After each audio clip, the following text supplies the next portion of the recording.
Hello, everyone, and welcome back to the Riyadh Masters 2023 group stage. Seeking Strike and Winter bringing you the fourth and final series here of the day. Best of two for us. Winter, we've got Liquid taking on TSM. TSM, who managed to take a game off of Shopify Rebellion. I was over on one of the co-streams, Gunner, watching that match when Shopify absolutely creamed them in game two. So I didn't catch game one, but TSM, with a much needed win there, does see them actually tied with Liquid in the third place alongside Aster and Shopify. What's your opinion on this on this match here, Winter, as we do have a little bit of time before our match begins? It should be a pretty lopsided match just based on history and based on the rosters and the strength of the teams. So I'll be interested to see if TSM is going to pull some cheese. Hmm.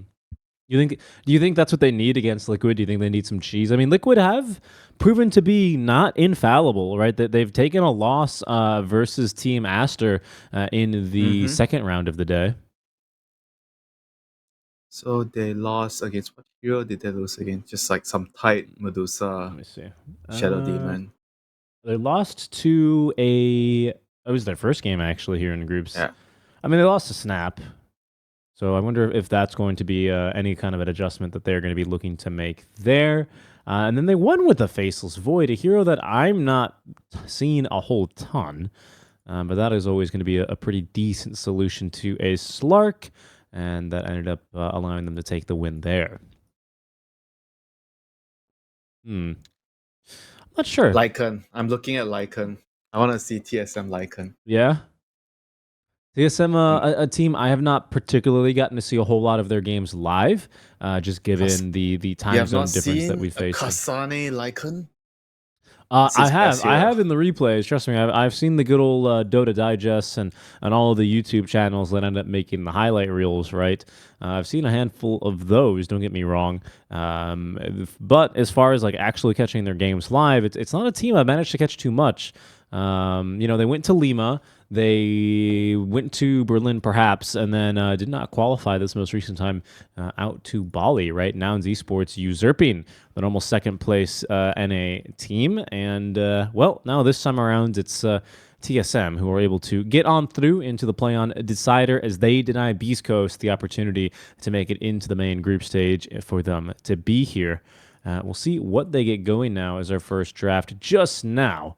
About to get started here momentarily, Winter. So you think we're going to see some Kasana Lycan then? Anything else that you're expecting to surprise you here, and any other usual suspects you think TSM will draw back to? Visage, I think when you're playing against a stronger team, you need more like a timing based lineup. You try to push, you try to wrestle control of the momentum of the game, and I kind of like Visage and Lycan for that matter.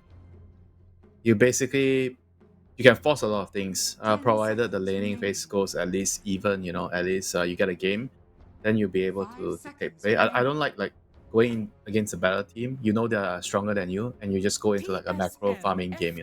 That's what I dislike a lot, because you know that they're gonna make better decisions than you, and they're stronger as a team. So you have to upset that balance. Do you think it's really that? I mean, look, you're the second best team from NA, playing against, Okay. I guess, the second best team in the world? Is that safe to say? Second or third. Second or third? Really? Who do you have up there? Besides, I assume Boom. OG and Gaming Gladiators. Bet Boom. Really? Bet Boom? Yeah. Bet Boom, strong team, man. I think gaming is first. I would say that Liquid, and I don't know, I feel like Liquid just doesn't have a very good matchup against gaming, So I would say that Bad Boom has a better matchup based on just laning phase, because Bad Boom is also very strong in the laning phase. But as a whole, I think Liquid is definitely like at least the top 3 team, at least. Yeah, I mean, I certainly agree with you. And, just a look at their grand finals appearances on its own stands to prove that, I would say, fairly easily. We'll see how things proceed for them, as you know, the usual suspects in the first banning stage here. Winter, nothing too crazy. Two supports from Liquid making an appearance here, with TSM, you know, looking towards that Wisp, but of course removing that Darkseer. He must be one of the most banned heroes of the meta now. Certainly, I mean, I feel like we're seeing him basically every single first phase. With the nerfs to all the other offlaners and especially Timber, so I think Darkseer is just basically the best offlane hero right now. I haven't got to play the hero a lot, so I'm not 100% sure. But I suspect that because all the others are nerfed and Darkseer is universal, so his laning is actually pretty decent right now. You don't have to draft Darkseer with a melee hero, so Right. that opens up a lot of options for the draft. Well, I'll tell you what, Winter, it is not Darkseer as the most banned hero. He is currently sitting down in 5th place. It's actually Broodmother who is the most banned hero, edging out Undying by 1 at 57 games banned. This is not one of those. Refresh your page. Refresh my page, okay? The latest one is Undying 78. 78? What? Were you getting 70? Wait. Brood is 73. 73 matches contested, right? Banned. I'm looking at banned rate, Winter. Banned. Oh. Okay. Come on now, Windsor. My bad. Yeah. I need my copy. That's okay. It's okay. Go get your copy. If you want a cham less sweet, your copy OC. I'll get it for you, my friend. I'll get it for you because I mean it's Liquid that's gonna need it, right? Because they're gonna be facing the spiders, the Kasane spiders. Man, what do you do against this? This hero is the most banned. Let me see. Only 17 games now, not counting any of the others currently ongoing that this hero has been allowed through. And there's another very highly banned hero, actually. 50 bans for Timbersaw. He's currently 3rd in terms of most banned, Winter. What does this say to you that we have so many usually banned heroes in this first phase? 10 seconds remaining. I think there's still a lot of like experimenting and changing, in terms of like what to ban and whatnot. But I feel like teams are already starting to figure out a couple of them. Like Darkseer, I think it's one of them. Darkseer Undying. Maybe it will change. Like normally during group stage and playoffs, a lot of things will change. So sometimes the bans are gonna shift. Teams are gonna start to realize, oh, this hero is actually beatable. So we're gonna just let this through and trade it for another hero. Right. So, it's the tournament meta life of a hero, right? Are you saying that it's already expired for Broodmother? Is that what you're suggesting? No, I don't think so. I think the hero is still definitely very strong, but maybe not every team sees it the same way. So everybody just feels like it's just better to ban it right now. Because the hero is definitely very good with how you want cores that are immovable on the side lanes. And you occupy the side lanes, you farm every jungle camp. Broodmother is just made for that, she's like, oh great, this is my area, I'm sitting here on my web, I'm farming everything, and if you come, you die. Sometimes that can be the downfall of a Broodmother, though, right? Where she does kind of enter that latent period where, either she's just not finding relevance because the enemies are playing around her and outmaneuvering her by just playing in the other 2 lanes, or if she is actually just hard countered and focused down and ran out. At least with like a Beastmaster, he has the ability to like summon his boars to split push in other lanes. Whereas for a Broodmother, if you don't really make that transition from pushing the bottom tier 1 tower, chasing the core through the jungle, and then connecting to the mid tier 1 tower, it does feel like this hero can occasionally, kind of fall off in terms of their impact. That's to say nothing about how ridiculous right now Insatiable Hunger is. This hero still fights like a madman. But when you talk about those immovable heroes, are you worried at all that Team Liquid, their immovable hero, is a frickin' Timbersaw? Kinda. Timbersaw is a pretty scary immovable hero because he kills everything that he touches. I think Brood especially has a weakness where if you have heroes that can hunt her down, like Storm, Spirit Breaker, then she becomes easily kickable out of the lane. But Timbersaw, on the other hand, it's even though you can have counters like Bloodseeker sometimes, but if he gets a really good start, those counters doesn't really scare the Timber, And especially when you are playing against Timber, I think it's important also to have magic damage because Timbersaw doesn't build magic resist item early. So the only way you can kill the Timber early is by 10 magic damage. seconds remaining. So you see heroes like SF being picked by Beastco during Bali against Timber that work really well. So wondering if TSM is going to go down something similar. You pick a magic hero to be able to kick him out. Because if you don't kick the Timber out, it means that the Timber's going to farm everything and kill everything. Right. Yeah, it's this idea you talk about just occupying a part of the map, drawing your attention away, because if you can't kill him, you don't threaten him, he's going to like push your buttons, and then basically there's a whole other enemy core on the opposite side of the map that is really thriving in that space. Yeah. Speaking of those cores, we'll take a nod now towards some of the bans that we are seeing. The Naga Siren, a must ban against the Brood mode. The lane is completely unplayable, and you just never have a game.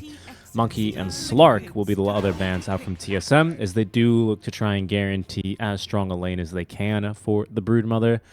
Bloodseeker, pretty common ban against the Timber, right? Or when you have the Timber. And the TSM, they have been a favorite of the Batrider, I have noted so far in their Riyadh Masters appearance. So Liquid doing their research, of course, and making sure that hero is removed from the pool. Yeah, on the other hand, they do have Clockwork. Clockwork's very good against the Snapfire. You can cancel the Multimus Kiss, and it's pretty decent at killing Timber early. Your battery assault does a lot of magic damage, so if you can catch him, there's always a chance that you can kill the Timber. So pretty decent hero, I would say, overall. And Clockwork's also a very strong hero at contesting the Wisdom Runes, contesting the Lotus. I kind of like this hero a lot in the current state of the game. Enchantress. How do you feel about an Enchantress now? Very likely for Insania. Support position 5. This sometimes a really strong counter pick to summon type heroes. More like the Beastmaster, sometimes even a Lycan, where you just kind of steal the summon. I think against a Broodmother who only gets the Spiderlings at 6, probably not the case here. But is she so strong enough to withstand the laning pressure that's coming her way? I kind of like the healing build right now because they nerfed the enchant and the impetus, so I feel like she's still pretty good in the laning phase. So she's just not so like snowbally, and she doesn't deal so much damage in the team fights. But if you go for the healing build, I think she can still secure you the lane, and in the team fights, she can also contribute a lot. So I think the hero still definitely has a lot of value. Maybe you don't prioritize her picking her early in the first phase as much, but I feel the hero is still strong. Right.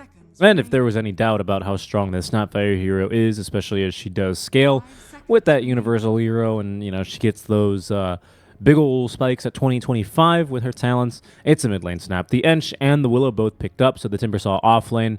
Liquid tipping that they are going to pick a safe laner here. So TSM, that information in mind, their off lane likely already set. There is room to maneuver this Brood to carry potentially, but more likely than not, I would assume it's an offlane winter.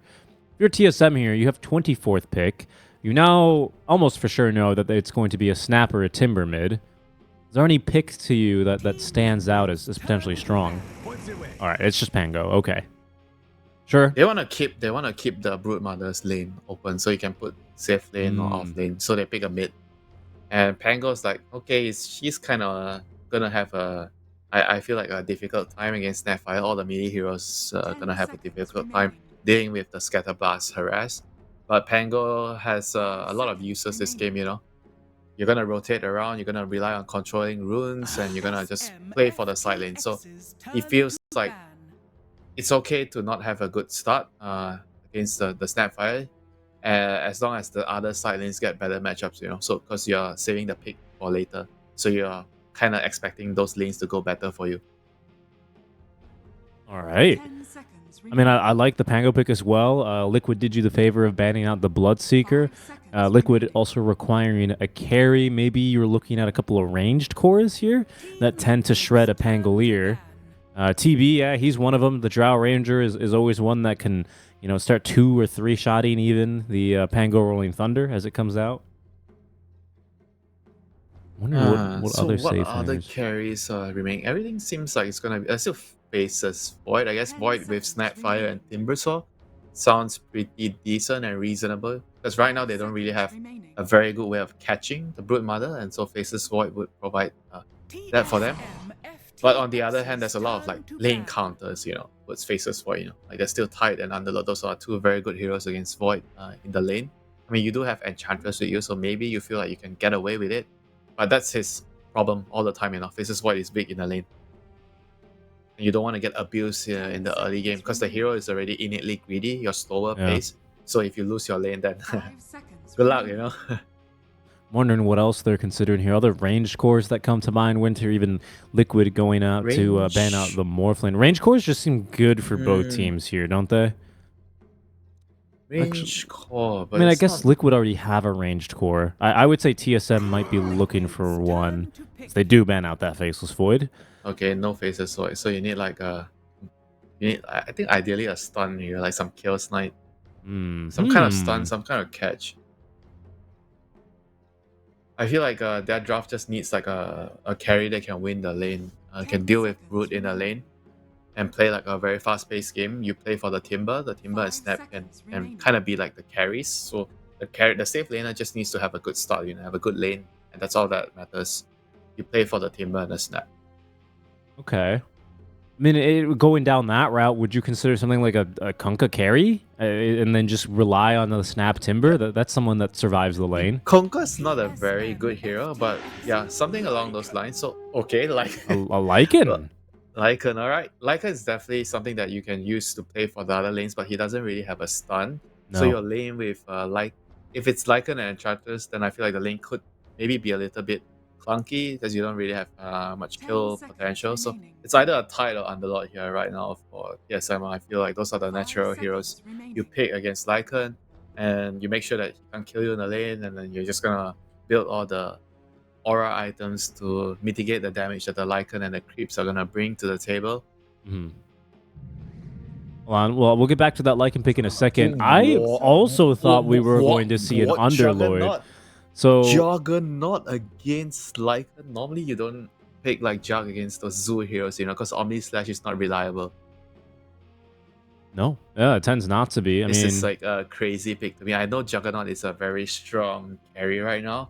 Like he's probably arguably the strongest late game carry because of how the talents help him out a lot. The Blade Dance 50% lifesteal talent. He basically can just fight any other hero, like even the Terrorblade. But against a Lycan, Enchantress, or like Dark Widow, all these heroes are just very good at dodging the Omni Slash, and Juggernaut. Whenever you get into a situation where your Omni Slash is not reliable, it means that you're not going to be dealing enough damage in the fights. I mean, could you be just playing around your 20 talent and, I guess letting Kasane be a little bit more of a carry potentially? Because I tend to agree with you. I take a look at this lineup and it's not one where Omni Slash looks like it'll, end up winning you a TI, for example, after picking up a DD rune. It just doesn't seem that crazy. Even if you talk about lanes, right? If you want to make an argument, okay, they pick the Jug to win the lane, and you look at the lane, it's against the Timber, like Timber, you skill chain early, you can't really kill the Timber, So even then, I feel like Timber has an advantage in the lane against the Jug. So I think it's more about like scaling for them. They just want to pick a carry that's really, really strong. Like game, that I feel is the reasoning behind the Juggernaut here. But I just don't know if they can survive to that stage. Because you already have a Brood, right? Brood is also a very, very greedy core. Right. They are both gonna be farming for 40 minutes, like 30, 40 minutes. Yeah, I guess what's the build gonna be, like a butterfly then in that case, to try and take it into the late game? Juggernaut? Yeah, for the Jug and scale. Like I see what you're saying here. Mm-hmm. I'm also kind of curious. Like we didn't really get to ponder too much about the Lycan pick. We do now, as we do have a little bit of a pause before we jump into the game, folks. We'll get going in just a second. Pardon me, but I wanted to ask you a little bit on how you think the Lycan fits into this lineup. It was a 23rd pick Lycan here from Mikke on the side of Team Liquid. What kind of timing do you see this hero having alongside and considering, your other cores are a Timber and a Snap? The first timing is I feel like you go, I guess you don't really go Helm anymore. You get Right. Echo Saber, you get the Harpoon, and then you get sometimes I see people get Manta. If you can delay the BKB, you just get all the typical universal hero items here. Talking about universal, look at Liquid's lineup. They have 4 freaking universal heroes. So That's they true. already won the game. Timber, Snapfire, They Dark already Willow, won the like game. Are we still in that phase though? I feel like Morphline, he's gone. I feel like your usual suspects are gone. I mean, I know Broodmother tends to get pretty ridiculous, but are we still in those days, Winter? Back in the day, you would be on panel and you would say, "Well, it's quite easy. This team has 5 universal heroes. How can they lose?" did they change anything about the universal stats? They No, they right? they didn't, but I would say that they certainly have adjusted the worst offenders that really made those guys look very balanced. If anything, nothing morphing is like a buff to the universal heroes. Oh, you know what? Speaking of universal heroes and Lycan builds, an item that we just haven't seen in that long because he was one of the worst defenders and has been sent into the nerf jail, never to return until Team Spirit start picking him again before TI. That's Magnus. Remember what he would build all the time? Harpoon. I reckon that we're going to see Mickey probably try and get his way up towards one of those kinds of items, maybe even a Hand of Midas if he feels like, he needs to be in a little bit more of a position I know to I scale. said Midas is the item right now, but probably not Lycan. Lycan, you need your items quickly to snowball so you can play with your shapeshift. You don't really need the attack speed as much. And they're gonna run into Boxy, Blood Grenade to slow him down. Brow really wants the first blood here. Well, they do. They might be able to reach him. Another Blood Grenade here, by the way. Because Boxy, not really anywhere for him to go, will be taken down. Bounty Rune situation. They've got at least Bounty one Rune. secured. I don't believe they'll be able to make it over to Mickey in time, as he is microing the Wolves to try and deny. They denied the Bounty Rune, so They did 0. That's unbelievable. Okay, Mickey, commended. He denied it with the Wolves. I was wondering when he was standing still there for a second. I was panning my camera over to see where else Liquid were positioned, and Oh, wait. nice move from him. Richie, look at the lanes. Mickey is going to the off lane. The Timber's on the safe lane, actually. So they want to... I guess they want to put the... They want to dodge the Lycan against the boot lane, because that lane doesn't sound fun for the Lycan, but Timber on the other end doesn't care. They're gonna look for another quick kill here still on the Boxy. Wolves have now expired, but Team Auto needs to focus on CSing and cannot be chasing for this kill on the Boxy forever. Yeah. It is not a very good start. The wave is gonna push right now, so Lycan is gonna be very, very happy about where the wave is gonna meet later, and he's always gonna be safe against the Clockwork because you have the Wolves to tank up the battery assault. The Dark Widow has the Shadow Realm to dodge some of the battery damage. Ooh, and Boxy even looking to turn alongside the Wolves, might have a kill here. They don't have crippled these Wolves as they're only level 1. They can't quite catch up to allow Boxy to secure that kill. Down bottom is where I wanted to bring your attention here, Winter. I know the mid lane's popping off, but I want to talk about this one just a bit more because Insania is actually going into this Nature's Attendance build. So it's the heal build early on. I mean, that's what I feel like is best to do in the lane right now. This lane is kind of like a boring lane, like Timber is gonna farm, Brute is gonna maybe get pressured a little bit, but eventually the more levels the Brute get, he's gonna be able to farm as well. But Kasane, Blood Grenade by Insania. Yeah, how boring can it really be? Ooh, the 6 charge is able to get him out this time. Insania, without the impetus, even has the kill. as Zai looks for a second. 4 wand charges popped. Ari keeps himself alive using the Fairy Fire. It's a double, though, for Insania. Kills secured, as he does now have that enchant leveled. Top lane as well is not going that well for TSM. While that was going on, Whitemon and Timato tried to get a little bit more aggressive onto Mickey and Boxy, and I just think they're underestimating how much damage this Lycan does, Winter. He was just kicking their butts. Yeah, it's a classic universal hero damage, like just wait till he gets some more levels and you'll truly feel the universal hero damage. And mid lane, like I expected, Angel's gonna struggle a little bit more right now. Nisha has a lot more denies, like more denies. That's the normal situation, any melee hero against Snapfire, you're gonna get bullied a little bit at the start of the game, and you're gonna have to rely on controlling runes, making rotations to catch back up. Yep. If we take a look at our last hits as well, we'll see that so far, the lane's going very swimmingly for the side of Liquid. Mickey leading 17-6. Oh, here comes Whitemon. Oh, yeah, they're going to try through the Twin Gate here. Whitemon is going to be able to actually collect onto Zai. Very nicely done. They saved both instances of nuke there. Not only was the Fade Bolt useful, but also the Rocket Flare as he was attempting to escape. Might give a little bit more breathing room. Changing lanes. The clock says, I don't want to be on this lane against this Lycan and Dark Willow. There's nothing I can do. Top lane as well, Timado. Actually, it's Ari who makes the rotation through the Twin Gate to relieve a little bit of pressure. Seems like it's just a support lane swap here for now, Winter. We'll see how long these lanes persist as we do get ever closer to the 6-minute power rune timing.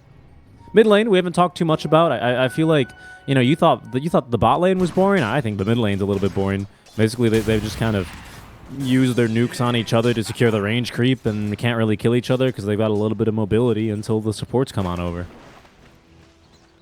Yeah, I mean, it's gonna be quiet, I guess, for the next couple of minutes, but once you get runes, you get the level 6 online, then the game is gonna start to come alive. But right now, just players are just sitting in their lanes, trying to farm as many creeps as possible, being as efficient as possible, stacking camps, using the twin gates whenever necessary. Yeah, maybe even, again, getting aggressive on a white man down bottom. They have thrown the blood grenade. I don't think they can quite catch him. Actually, with the enchants used aggressively here, Zai has the kill. Last Whirling Death underneath the tower. He's got him. Zai able to go for the 1-1-1 build here. Has enough mana and heals thanks to Insania to support it quite easily here, Winter. Makes it quite difficult for Kasane to trade through it to the point where he actually doesn't have the point of Insatiable Hunger even. Ooh, there's that pure damage. I mean, the Timber is just like doing a really good job pairing up with the Ange, going for those kills, but Kasane right now finally getting a point in Insatiable Hunger, so Zai has to be a little bit more careful. Doesn't really have the Vanguard yet. Yeah. So yeah, it does have a bit of heals. He only has that 1 point in the reactive armor. Really playing it to the edge, man. I mean, the whole entirety of Liquid is so far. I mean, look at them as well. They're starting to really pull away. Zai, he might pay the price here, trying to juke around the towers. Whiteman still connecting onto him. Ooh, the infused raindrops making the difference here as the TP is canceled there. Well, Whiteman with the so kill. Many creeps under the tower. He's missing out on all those creeps. He doesn't have buyback, and oh, neither. Wait, what? Liquid killed Ari? Huh? What did that? Oh, right, of course. Pardon me. I got confused there for a second. Pardon. A quick little kill in exchange there as they were contesting over the bounties. We'll see what can happen now. Power rune spawning in. It is top, and it's a DD for Nisha. I mean, not the craziest rune for Snapfire, at least. No, but I think they're going to be happy to have that out of the hands of Bryle, at least. That could be a potent one when he looks to start rotating around. Is he rushing Travels? Oh no, he's going for the Atos first. So not really playing that greedy. Is this game you can actually abuse the Travels with the Lycan moves, you know, something you can actually just allow you to get a lot of extra kills if used properly. And bot lane, we see Boxy trying to sneak for the Wisdom Rune, but Whiteman knows. Yeah, he's on him. He's on to him here. Kasane. Don't you dare take my Wisdom Rune. He's kind of caught in an awkward place here. Will decide to chase for this kill as Boxy is finished off here quite easily. Kasane going so far as to activate the Insatiable Hunger, but Nisha makes the rotation. Kisses being dropped. This is going to be a challenge. We'll see how well Nisha can find him, and he has been practicing his Carnival games, folks. Catches Kasane there despite his best efforts. Another rotation through his Bryle will TP in. He's low on mana, even if he has the Rolling Thunder. Not enough to use it with the DD active now, and the creep still beating down on this tier 1 tower. Liquid, they continue to fight now on the pass as Whiteman is still actually being a bit of a nuisance here. Does buy Bryle enough time to try and catch Nisha, but no. Nisha, there's just no way you can squeeze in there as the Pangolier. Did not pass his driving exam. Kasane TPing back on in, did not get denied because Bryle was too focused on making sure he could get this bottle refill. Liquid able to find the tier 1 tower here even before Zai hits level 6, Winter. Yeah, this is really, really rough right now for TSM. Like, committing heavily on so many heroes to the bot lane. They didn't get any kills, they didn't deny the tower. And this is not good. Like, Nisha is also still farming really, really well. And once you get the Atos on the Snapfire, that's when you have a lot of kill potential onto the Pango. And Zai now, he's going to be able to be, now especially with Vanguard online, right? He doesn't care. Whirling Death level 3. Look at where he's playing. That's what I mean. This is exactly what you call them, the immovable cores? immovable stone. Yeah, well, he might be a little bit more movable now. We'll see. 10 stick charges, completely out of mana, but again, with this Vanguard, he's just And not scared of these supports. You watch the strongman events, he's like the Atlas stone, you know? Strongman events, huh? And Nisha here, even running up. I'm using surprised, the arcane Winter. runes. Your knowledge of is striking, to say the least. It's not pop culture, it's just sport. Oh, yeah, sport. I didn't know you were into the strongman. What else do you know about these events, Winter? Farmer's Walk. Wow, okay, he actually knows a little bit. Do you know DeHawk has competed in them as well? Bryle, in trouble, does get that magic resist as he gets off the Rolling Thunder. Stack is on its way to be stolen, Winter. Anisha, not too sad that he missed out on the kill. Not only does he get that stack, but that was actually a Mortimer's Kisses used with an Arcane Rune active, so he's going to have another one in no time. TSM, they look like they're going to try and defend this tower, and it'll be a little bit more doable now that Whitemon has taken out the ward that Liquid had on the cliff. They're trying their best to defend the mid tier 1 tower, but I mean, eventually it's still getting good. Oh, the cookie onto 2. Nisha cleaning up onto Ari. As Bryle is being beaten back by Boxy. Whitemon doing what he can, able to at least find the pickoff onto Insania as Timado deciding to TP on in, has an Omni Slash. Ooh, cannot use it though. The blocked from the cogs and maybe even the wolves there, Winter, not allowing him to reach his mark. Liquid just a step ahead of TSM right now. That's such a heavy comment as well. Like, he feels like he doesn't even want to stand in the top lane. You know, he can't really farm comfortably against the Lycans pressuring him, so he decides to, oh, there's an opportunity to rotate mid. I'm going to go mid, but doesn't get anything from it. Look at this time wasted now by Boxy. He's daring Timado to try and use the Omni Slash. Ari as well will at least be able to help secure the kill. But Mickey's been just casually farming up here. He is quite rich as well. He's only second to Nisha in terms of net worth. Almost has his Echo Saber online already for this Lycan. And Nisha has brought Athos now, so the killing is going to begin. He's going to try to hunt down the Brood Mother, the pesky Brood Mother here. Are they going to use the smoke? Yes, they are. So they're going to immediately try to catch Sam's most farm hero. And let's see if Kasane can sniff out what's happening right now. He's definitely being a bit more cautious, you know, retreating towards the ping gate. Yeah, and this is what I was talking about earlier when I was saying, you know, for a Brood Mother, it can be hard for her to find, you know, a place in the game when things do devolve to this state. As you can see, Liquid doing a great job hunting her. Yeah, but at the same time, if you're allowed to farm, you're gonna be very scary later. And right now, she's still getting a pretty good amount of net worth overall, you know, compared to the other cores. So I feel like she's still having a pretty good game.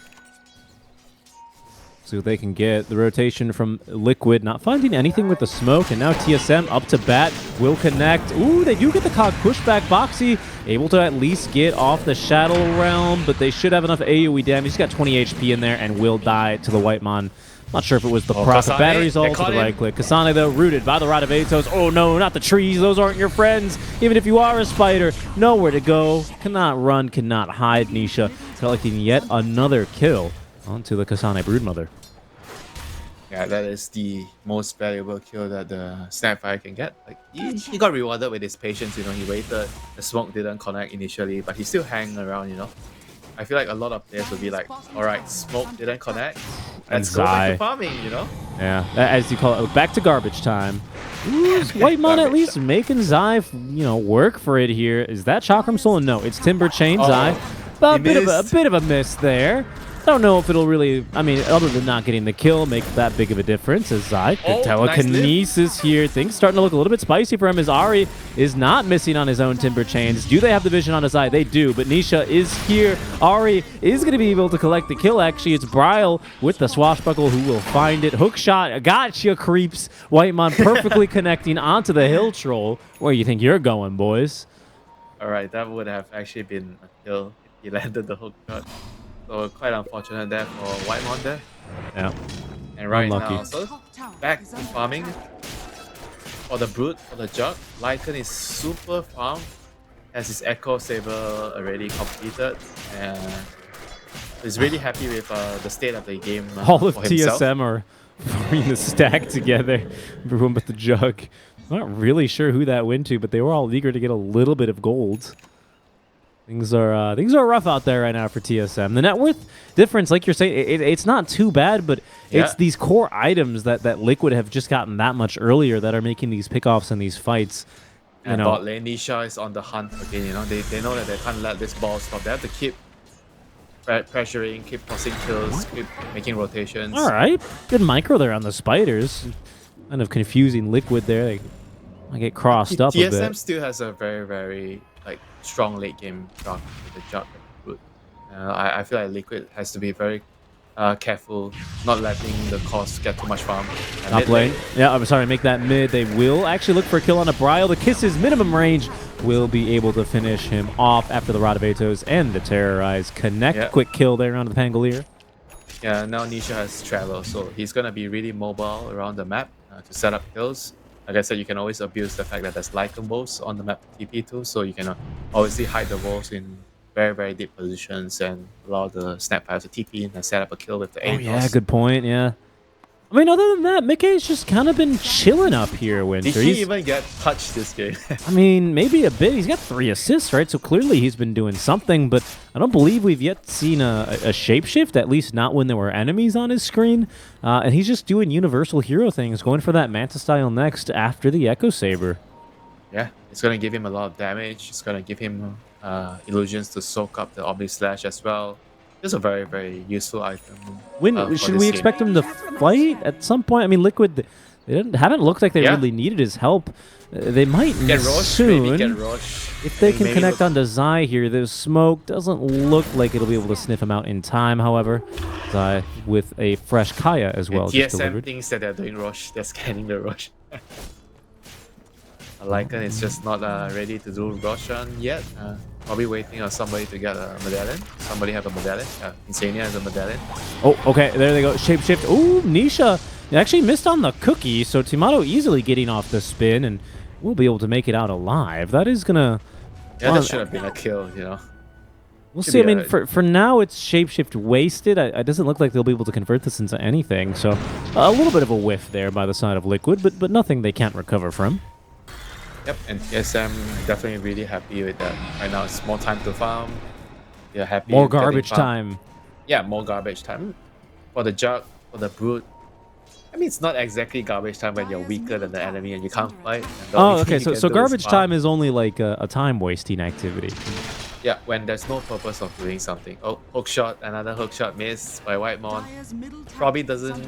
I feel like he probably doesn't want to go there anyway. Yeah, I don't think so. I think that would have been quite painful for him. Down bottom though, Kasane. Whoa, a little bit of server lag there for me as Kasane in some trouble on top of the terrain. The kisses, dude.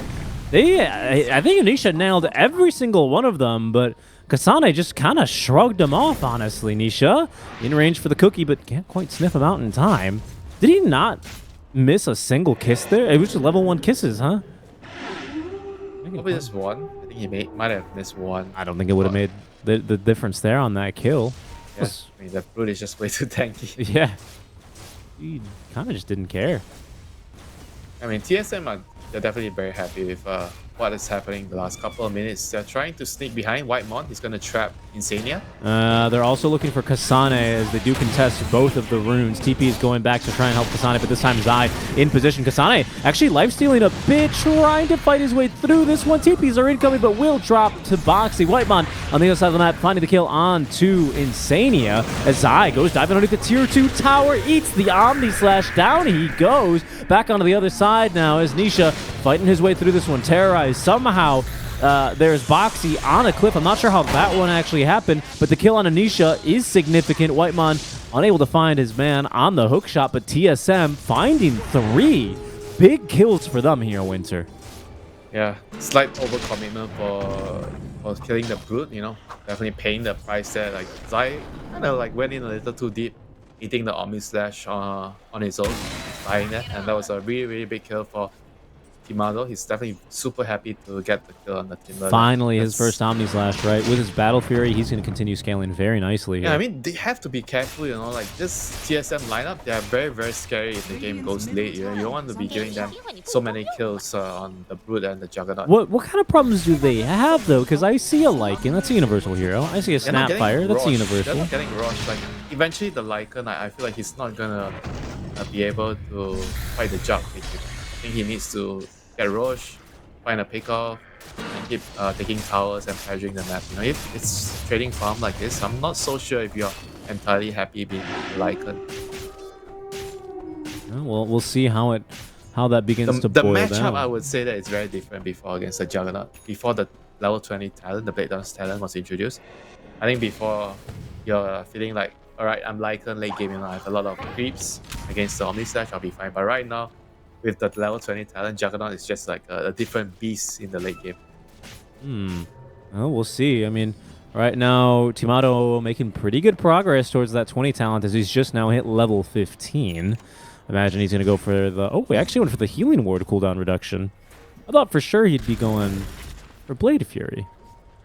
The Healing Ward cooldown is actually pretty nice. The spell is going to help you a lot in terms of team fight, sustain. The fight is kicking off here as Zai once again interrupted. That's still that stolen chakram that Ari's been holding on to for a while. A beautiful hookshot. They are just controlling Zai. He can go nowhere. Down he goes. Whitemon just about 4-shot though by Mikke as he finally is able to sick himself onto an opponent with the shapeshift active. The Spiderlings mostly sacrificed here, but a 1-for-1 trade. TSM will be very pleased with that. Yeah, look how they take this fight. Look at the wards that Liquid have around here. Yeah, you can see Zai, he's really, really trying to push things, you know. He knows that their lineup has an expiration date. You don't really want to go late game against Brute and Jug. You can definitely see that he's very, very aggressive, you know, in terms of trying to force something to happen. And this is the downside of having a Dark Widow and Huntress as your support duo. You don't have the easiest way of initiating, you know, apart from the role of Atos from Snapfire. You don't have very good means of catching people out. Yeah, because you've got this Terrorize, but no really great way to set up for it. It's better as disengage tool or counter initiating tool. You know, it's not as good as starting the fight with it. Yeah, and I mean they've really done a great job as well, and specifically in that fight, Ari absolutely killing it here. He's actually got the Vessel, which I'm sure contributed significantly to Zai's death. He might be in some trouble though, as you know, every now and then when a team goes, guys, we need to kill this Rubik, they're gonna really focus down and kill the Rubik. It was not garbage time for Ari. Yep, and finally Mikke is going to start the rush. I would say it's a little bit late, you know, judging by how the early game went when Liquid won all their lanes. So 20 minutes, still a decent time, but not what I expected. And right now, they see it with the Rocket play, but can they actually contest this push with Whitemon? He's making a beeline over. Not so sure. Smoke is active now. Roshan is about on a quarter HP now. Insania out to try and block for it. He will break the smoke, but he is going to persist. Hookshot, no. Okay, it's used onto actually Insania, but Bryle's heading into the Rose Pit. Oh, almost perfect timing there. Will not be able to collect the kill, nor the Aegis, and Mikke running right into the ball like a dog chasing a car here. Eventually, finally, Bryle, he'll pop out of that Rolling Thunder into the Terrorize, into a world of pain. Whitemon, though, actually no damage, not enough damage, or TP cancel for him. He'll make it out alive, but a costly effort there from TSM. Didn't really look like the rest of the team was in position. They were also not on the same page. I felt like the Paul probably should have followed the Pango to just go try to steal the Roshan or steal the Aegis. But instead he hooked on the Ange, which he can't really kill on his own, and the Pango decided to go to Rosh anyway. Yeah. Kind of splitting their attention a bit. Yeah, in times like this, you kind of feel like the communication wasn't really on point in TSM. I think what the Pangolier was trying to do there was probably the right thing. Just have to try to steal the Aegis and get out. Yeah, deny Liquid this timing, right? You're talking about how you felt like this Aegis was a bit late. Well, now Mikke's got it in hand alongside his Harpoon and full Manta style. He hits hard already. My goodness. 270 damage. 280 damage, pardon me.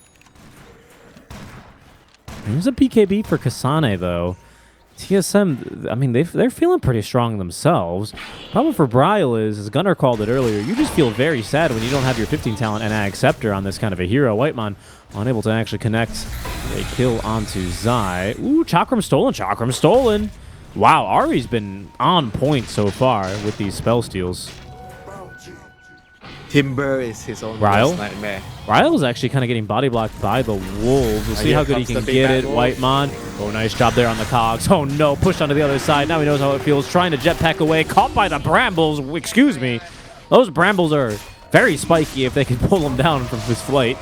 That's incredible. Tomato spin TP away is going to be good to go.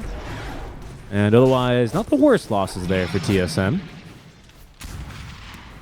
Yeah, but at least they were able to push them out of the top lane. So you see, like right now, it's really awkward that the Brute and the Juggernaut are on the same side of the map. So it's gonna definitely reduce the overall farm that they're gonna be getting. And Liquid, I wonder if they're gonna try to force the high ground to force them back. They're really strong with the heroes at this timing with the A-Games on the Lycan. He still doesn't have Shift yet for another 30 seconds, but I could see them trying to force some action here. Does kind of seem like right now the Snapfire's in a little bit of a lull, a little bit of a valley. Yeah, just another support that will go down here. That'll make the tower pushes a bit easier. Observer Ward is identified out from Ari, so at least his death is not completely without a little bit of gain for the side of TSM. But will shove the wave all the way back into bottom, but I think Liquid are going to be far more interested in taking down a mid-tier 2 tower to TP back and defend. Yeah, sorry. Gonna need to finish his Lotus to deal with the vessel there on the Rubik. So he's gonna It's get a big it. item. I mean, not to mention it counters the jug, doesn't it? Yep. Counters the jug, counters the Lotus. Really decent at removing the slow from the Brute. It's just a very, very good item this game. Yeah, and that blind. Although, honestly, that blind's not too big of a deal. It's only level 1. Silken Bola, and I think you've got, what, 1 Dispel at least? Yeah, you've got the Manta on Mickey. You're not super concerned by that. But yeah, I mean, still, Dispel, you're never going to complain about that, I would say. Right now, so Liquid still has 1.5 minutes on the Aegis. TSM... Maybe they can't really push the high ground yet, but they still definitely have to play aggressive and take the map. I think that they shouldn't let TSM just farm with the Juggernaut and the Brute. They have to do something with this Aegis. I think they're going to try now, Winter. Top lane might be the target, as they do have the shapeshift back. Aegis, in its waning minute here, though, 53 seconds and ticking down.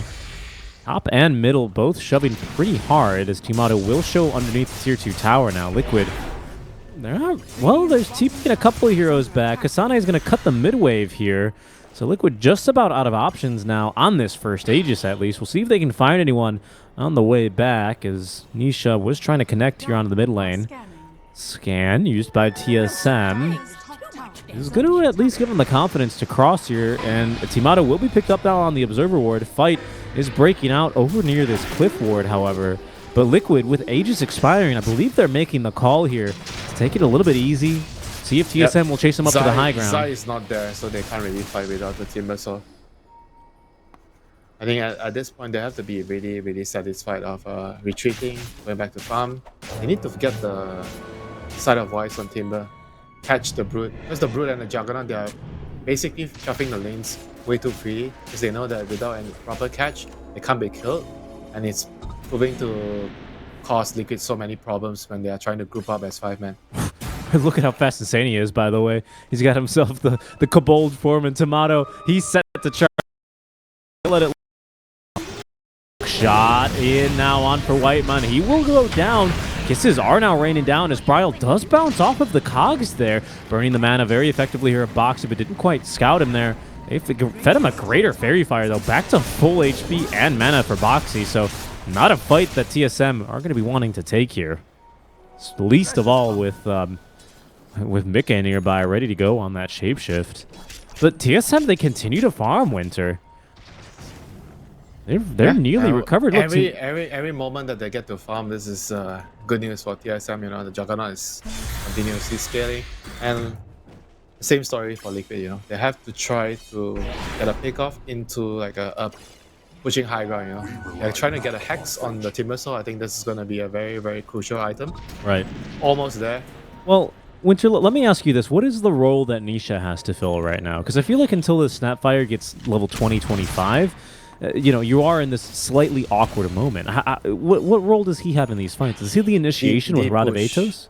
His job is to deep push right now, and the team fights come and deal damage with multiple skills. Right. Zai's gonna get caught up again. Yeah, this is not good. They're on a boxy as well. Looks like Bryle and Whitemon are engaging on themselves. Mickey is eager to fight into this one though, and Bryle, oh no! Oh, he didn't get up to the high ground, but he's okay for now as Timado shows Mickey is gonna end up running to the hills. Kasane finally finishing off boxy. In the meantime, they are trying to chase after Mickey. They have a rocket flare, but no hook shot for 25 more seconds. The Wolf runs. How fast can it run though? Not fast enough. Ari able to find him now as Mickey mantis it off. Kasane though pulls him back on in with the harpoon, the surround as well. Mickey out of shapeshift and pounded by Timado. He will go down. That was without the Omni Slash used there, Winter. Great close in there by TSM as they corral Mickey. Ari's the MVP there, realizing that he could just TP, and he made it by the skin of his teeth. Yep. He got in range, rocket flare, game vision, and he got the leap, and that was it. Like, I got caught. And got caught, and that's such a big kill for them. This might be a bit of a point of inflection in this map. TSM, they're the first to push up high ground here. That tier 3 top's taking a lot of chip damage now. TSM pushing confidently. Nisha is approaching this 20 talent though, Winter. Doesn't have a crit modifier quite yet, but is making very good progress towards that silver edge. Yeah, I mean, you asked me about his role. I think he has to farm and get into the late game right now. Like, it's gonna get to a point where the Timber and the Lycan doesn't deal enough damage. Oh no, They're TSM on to the Timber. Zai, he's got himself a Lotus, so they can't jump in and Omni Slash him, but that Lotus about to expire. Nisha waiting behind it now with Mickey respawning. It's Liquid who are looking to push back TSM. See what they can find. Insania trying to draw them back into a fight, but TSM will show where they're restrained. And we'll back off for now. We are in this Roshan window as well here, Winter. It'll be spawning bottom. Both teams are going to be aware of that crucial fight now. Crucial objective upcoming. Juggernaut also has Butterfly already completed, and Lycan is not a hero that likes to get Monkey King by. So this Butterfly is going to be very, very annoying for him. But like you said, the Roshan is going to be spawning soon.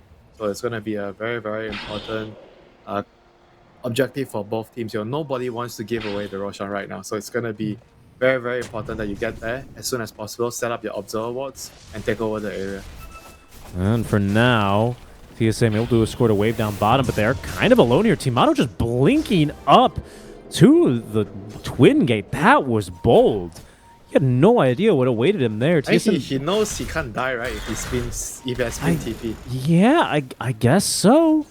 I guess unless you blink up there and there's literally 5 enemy heroes. I mean, I'd be a bit more scared now. Nisha, he does have his level 20 talent taken. Lil Shredder uses his attack damage. He doesn't quite have the triple kill machine that is the 3 times Lil Shredder multi-shot, but he's got those +2 attacks from the 10 talent. He's got himself now the casual Crystallis finished up. He's going to slot that in. So be on the lookout for that. That might catch TSM unaware, but they should know it's coming.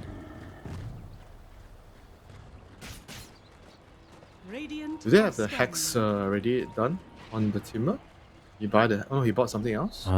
Something's coming to him. It is the hex. Scythe of Ice on its way. And this is going to be huge. If they can smoke right now and get a hex initiation on either the Pango or the Juggernaut and kill from full to 0, they're going to put themselves in a very good position. Yeah, there's the smoke. They're going to move out now with the Wolves pushing the creep wave here. Zai ready to jump in. Ooh, they're not going to see them in the Roche pits. Pretty sus behavior right now from Liquid if you're not pushing Roche.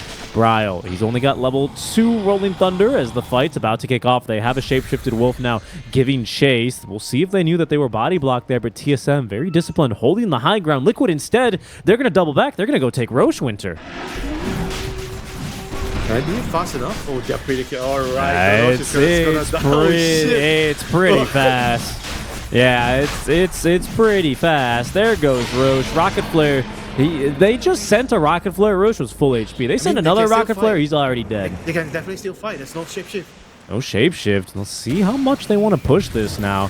Rocket Flare is going to see Zai going for a retreat as the jump forward is from Bryle. Hook shot on in. Who have they caught? They've caught themselves only Insania. Okay, the little Shredder didn't actually kill Tomato. He's still pretty healthy. And Bryle bouncing around in the fight. Off of the cliff. Out goes the Omni Slash. Already dead is going to be Insania. And they're right on top of Mickey as well. Mickey, not holding ages, falling low, is going to be able to live. He consumes the cheese and will live to fight another day. The buyback out from Liquid is out comes the Omni Slash now. Oh, Nisha, he's tanking it. Down he goes. Tomato is holding the Battle Fury. He's cleaving right through them all. Stolen Terrafire as now Kasane making the jump on in. Cookie, however, is going to displace him as Kasane will fall. TSM slightly overreaching now is Mickey. He's got the cooldown ready for the shapeshift. They'll take down Ari. So the rest of TSM lucky to escape with their lives considering how deep they just went. Yeah, just a little bit too overconfident there. I felt like the first hook shot, they got a kill on the edge. I think that was probably the time where they should be thinking that maybe that's enough for us, you know, we can't really go in, but they just decided that they wanted to go for more since there's no shapeshift, and then Chandra spot back, and the fight just got really difficult because they were in enemy territory. Oh, they did get the Aegis though, Winter. Yeah, they got the Aegis and 1 edge kill, so it was 2 kills for 3 heroes. It's pretty decent. Not bad at all, and a good counter initiation. Again, Ari proving very, very, what's the word I'm looking for? Very crafty with the spells he's been stealing, huh? That Terrorize nearly allowing them for a clean disengage. Timato really starting to strut his stuff as well here, coming into his own on this Juggernaut. Yeah, late game Juggernaut is super scary, I'm telling you, right? This Lycan, I'm not so sure how well he can fare against the Juggernaut late game. Sure, you're a universal hero, so you deal like a shitload of damage later. But this level 20 talent is what is going to allow the Juggernaut to stand and fight the Lycan with the lifesteal. And he's got it now. Approaching the 25 talent, he has Swift Slash as well here on this Juggernaut. Tomato. Yeah, he's scary strong right now, Richie. Like, this Juggernaut is, if you can't stop him in the team fights, he's just gonna deal damage to kill everybody. They know Nisha's in the vicinity. He does activate Shadow Blade. They see him actually just straight on up. Bryle, he's gonna try and initiate, does find no stun though, and is only gonna see Zai. Mickey is gonna use the shapeshift as Bryle might end up getting stunned by this Cursed Crown, and he does. He actually stuns up Whitemon as well into the Terrorize for 2. The kiss is now raining down. Bryle, it's about 3 shot there by Mickey with the crits, but Ari, okay. Yeah, all right, Ari. Nice little steal there. A little green wolf running away. He's adorable, isn't he? He needs to save the gem. But that was rather strange though. Like, there was no way Kasane could have got to the fight there. Nope. And they still decided to go in. And I feel bad for Whitemon. He's just like, I'm standing on the side trying to get ready to put a cogs to protect the core, and then he got stunned by the curse. Yeah, and just got cleaned up basically by the cleave damage there. Bryle does have buyback here, which would be pretty painful if he had to use it here, but Liquid are trying to force it out from him now. 20 seconds left. A tier 3 tower has not yet fallen, even though mid and top are both very close. It'll actually be bottom which goes down. Does give another fortify here for the side of TSM. They need to get rid of these creeps. Sane not in position to do so. And by the way, the barracks are already dead. Okay, hook shot, stuns 3. No buyback out from Bryle, but the Swift Slash out from Timato. Not going to be able to dislocate too much nor find a kill. Liquid will back off the high ground for now.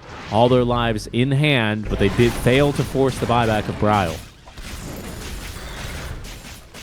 I mean, they have to regroup right now, TSM. There's still hope in this game. Juggernaut is still very, very strong, and all they need is to find the right opening in the team fights. You know, they can't afford to make another slip up like what happened before. And for Liquid, same game plan. They have to try to shove out the lanes, use the hacks on the Timber to catch somebody out. Ideally, the Jug, and a pickoff would lead into another set of wrecks. For TSM, I think the strategy is basically the same, but in reverse. You know. Try and not get picked off, especially by this Scythe of Vice. That's going to be incredibly dangerous. Look for a quick pick off. Maybe even a solo pick would be the best with Omni Slash, making sure it doesn't get reflected. Liquid are not going to make that easy. In fact, they're smoking up. Swift blink on back from the Juggernaut. We'll see if Liquid You're actually giving chase now. The Wolves as well, scouting ahead. The scan, Liquid, they know exactly where they are, but TSM, they're holding underneath the ward here. It might not matter. Mickey diving into the Mighty Mines. What the heck was that? Timano, he just used a swift shot. They're trying to escape. Whiteman holding them back as best as he can with the Ghost Scepter up into the air. Out comes the Omni Slash now. They've deleted one. Nisha's in trouble as Timano, he didn't bounce at all in that Omni Slash. Bryle will finish off the Snapfire. Timano trying to fight through this one. Even with the Flame Dance damage, he's going to be hexed up. The Terrorize as well. They need a bit more, and they'll have him. Zion Mickey winning the fight for Liquid. Even if the other 3 cores have died, it's up to Kasane now and the rest of TSM to try and take this fight. But Zai, he's being beaten back. He's scared of spiders, the arachnophobia, as Kasane, with plenty of webs, running down his man. The Hex buys Zayak a little bit more time, as he does end up reflecting as well the Nullifier, but there's just no trees and nowhere to run. Mickey being pushed on back. It's Bryle who might end up going down. Nice usage there. Oh, he's trying to avoid it. Zai just alive on a hair of HP before the Fade Bolt will find him. Mickey unable to get his hands onto Ari with the stolen Temper Chain. He's off and away. The disarm now onto Mickey as TSM. They will clean house. Liquid wiped off the face of the map. That's such good play from the Rubik there in the team fights, getting the Timber Chain and just eventually killing off the Timber with the pure damage spell, you know. And on top of things, you know, the Juggernaut, like, he had a huge Omni Slash to start the fight, basically killing Nisha and one of the supports right away. Oh yeah. And once the Shapeshift ran out, like, they can feel like, okay, I have 400 damage, but what? I can't hit anyone. It just got kited and kited and kited, and eventually the Brute also just carried the team fight, you know, even though the Juggernaut died in the end. I mean, that was wild. The Juggernaut dies towards the middle of that fight even. I doubted Kasane's ability, and not even Kasane, just the Broodmother hero's ability to get it done. Boy, was I wrong. This Broodmother hero, she is also universal. She is doing truckloads of damage, and Nisha, not able to really get off a meaningful little shredder, completely changes the outcome of that fight. They need to make sure that Nisha does not die in the team fight. I think at this point, the Timber and Lycan, they're running into damage issues. They don't have enough damage. So if Nisha doesn't get right clicks in with the little they're going to try. Try for Nisha to jump on forward. They can't quite catch him. Ari, as best as he can try. I think he was just outside of Geometry sight range. Doesn't allow him to actually find the kill. Yeah, he has the Psychic Headband, you know, so the Rubik has a very, very long reach. So a bit lucky that Nisha was able to get away. If they gotten that kill, that would have actually mean that he might have to use his buyback, or at least a set of racks would have been taken. What's kind of crazy is that obviously the gem AoE 900, right? So it's just shy of like the 1200 Vlads and all of your other standard auras. That doesn't increase, obviously, with Arcane Supremacy or the Psychic Headband.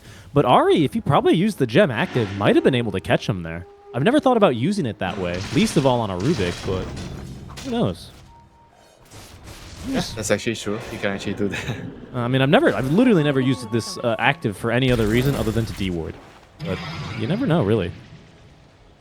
Okay, for now, Liquid live to fight another day. Tomato Train has left the station up to 25 already, so he has that +1 second Omni Slash duration here, Winter. He's starting to get real damn scary. This Juggernaut is just such a big monster right now. Liquid has to figure out a way how to start the team fight with a Hex, kill the others. I mean, hey, how about that? Right on the Bryle. TPs are incoming. Oh, a nice save. Courtesy of Ari playing a phenomenal game as Bryle. Actually, he's going to commit the Rolling Thunder. He's going to go down to the low ground. He's going to bonk Zai the once before he realizes, maybe I'm going too far, boys. And we'll be retreating back up to the high ground. He's pretty tanky with the Assault Cuirass, you know, not an item you see every day on Tangle, but this game he wants to have more armor against the Lycan. And, you know, so kind of buffs your whole team up. It's a very, very good team item to have. Definitely useful this game. And Liquid, you can tell, you know, they're desperate, you know, they're looking for this opening with the Hex. They have to basically start the fight with a Hex on one of the cores and a Hex and a kill. Yeah, blow him up right away from full to nothing. But it's Liquid who are playing without buybacks in this engagement. TSM, they all have buybacks, Winter. Roche has respawned. He's going to be bottom for another 3 minutes here as TSM. They're going to be the ones to get the ward onto the high ground. Oh, Whiteman, he's in. Oh, and he's just dead that, Winter. He was just deleted. It wasn't even half a second. He will be posthumously awarded with a Medal of Valor there. Oh, no, and they're on to Ari as well. He's been the true secret sauce for TSM in this engagement. He's taken down. Winter, they just haven't gotten it right. TSM, they made the right moves, and maybe nerves got the best of them. Right, they don't see him. I mean, Whitemon, this game, I feel like he made a lot of pretty reckless hooks, you know, and that was one of them. Like he just went in a little too early, his team wasn't ready. He just needs to calm down and figure out what he needs to do in the team fight. You know, I feel like in the team fight, he just basically need to wait for the Snapfire to show. I think he doesn't need to do anything else. Like he sees the Snapfire, hookshot him, and follow it up with the Juggernaut, going in with the dagger and killing the Snapfire off. I think that's the only thing that Clockwork needs to focus on in the team fight. Yeah, that Clockwork basically just kind of hookshotted himself straight into like a paper shredder right there. not a good look for him. I mean, all right. Fortunately, TSM, they don't have to commit any buybacks, but two of their heroes have bought out here, Winter. Crucially, Kasane, he's bought out for the full Eye of Scotty. Bryle is bought out for the AC, I believe. No, sorry. Make that the Lotus. Lincoln Sphere. Final answer. They're kind of the same item, Lincoln and Lotus. I don't blame you. One of them's a bit more passive than the other, but I appreciate you trying to back me up there. You can see that immediately being put to use onto Timado. Okay. Timado, speaking of which, has also just bought out for something. I believe, okay, it's for the Demon Edge. He's going to need to get his courier back safely, and I believe has. So that's good work out from him as he does try and get his way up to the MKB. MKB against the butterfly from the Lycan. Oh, hold on, Winter. It's time. Everyone, make sure you hit record now, especially Nisha. Get your YouTube and Reddit posts ready to go. Come up with your best titles here, because Nisha, he has hit level 25, Winter. It is time. It is time to turn the tide of battle. Snapfire is the true carry right now. The Lycan is no longer the carry. I mean, I say that, but when I click on the Lycan, oh my god, 289 plus 187. Okay, he's still the carry. I mean, if he can get his hands on anyone, right? That's been his only difficulty, pardon me. Liquid, TSM, once again, will face down each other here as Liquid looking to go up to the high ground. There's the TP on in from Nisha. All systems go. And Bryle, he is not one to wait for an invitation. There's going to be the Swift Slash only on Nisha. The full heal of the Satanic. The damage not sufficient. Whitemon still alive this time around as they are keeping now Mickey at bay. But the kisses, they've reached down now onto Ari. Zai cuts the backliners as the rest of TSM forced to retreat back into their base. Winter, that was only a Swift Slash. He nearly actually got that kill on Tanisha. Yeah, now Kasane does not have BKB. How are they going to run in with the Brute at the moment? They still have Omnisect though, but no Tangler roll. Oh, Zai, he broke Lincoln. But Bryle just being pulled on out. Out goes the Omnislash. He's tearing apart the backliners. Look at the damage to the Omnislash. It's massive. That's the first life down. And it looks like Mickey's going to go down too. Zai, he's not going to be alive. As Nisha, he responds into a world of pain. He has a little shredder, but the Satanic not yet ready. And he is going to be killed off twice, Winter. The miraculous jump in from Tomato. He gets the job done. Yeah, ladies and gentlemen, there is your late game Juggernaut. He has arrived. He's here to kill everything in his path right now. Oh, Zai. Ari. Zai's going for... Oh, no, he just a different chain. Oh, no. Wait. Oh, it doesn't matter, though. Oh, I don't think it matters one bit here. Boxy leaping in, trying to make a difference there. It is TSM. Right, they recover the gem. But what a hold, Winter. What a freaking hold. Only Lycan and Timber has buyback. Snapfire has no buyback. Oh, and Tomato just picked up a freaking DD rune.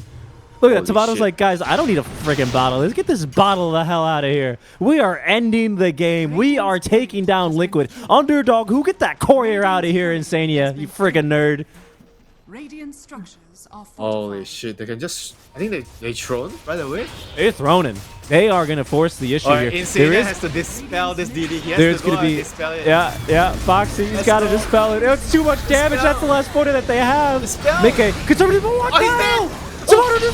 He just died, Winter! All that work to just die like that! But now the rest of TSM, in they go, trying to reclaim this game, snatch it back from the jaws of victory. As Zai, once again, another stun, disarmed, and taken down. Finally, down he goes. That's a dieback for him. Kasane, he's going to drop as well. Bryle has another swashbuckle, isn't going to be able to make it nearly far away enough, as only Whitemon is able to escape from a terrible high ground push. What the hell happened there?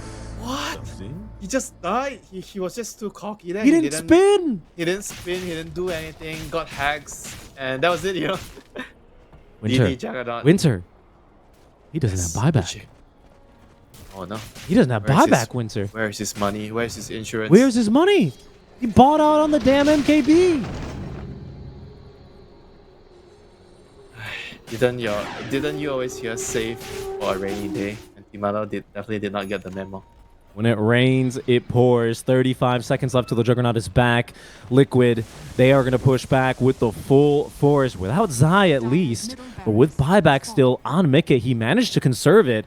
TSM, they just have to play, funnily enough, timidly, even without Tomato.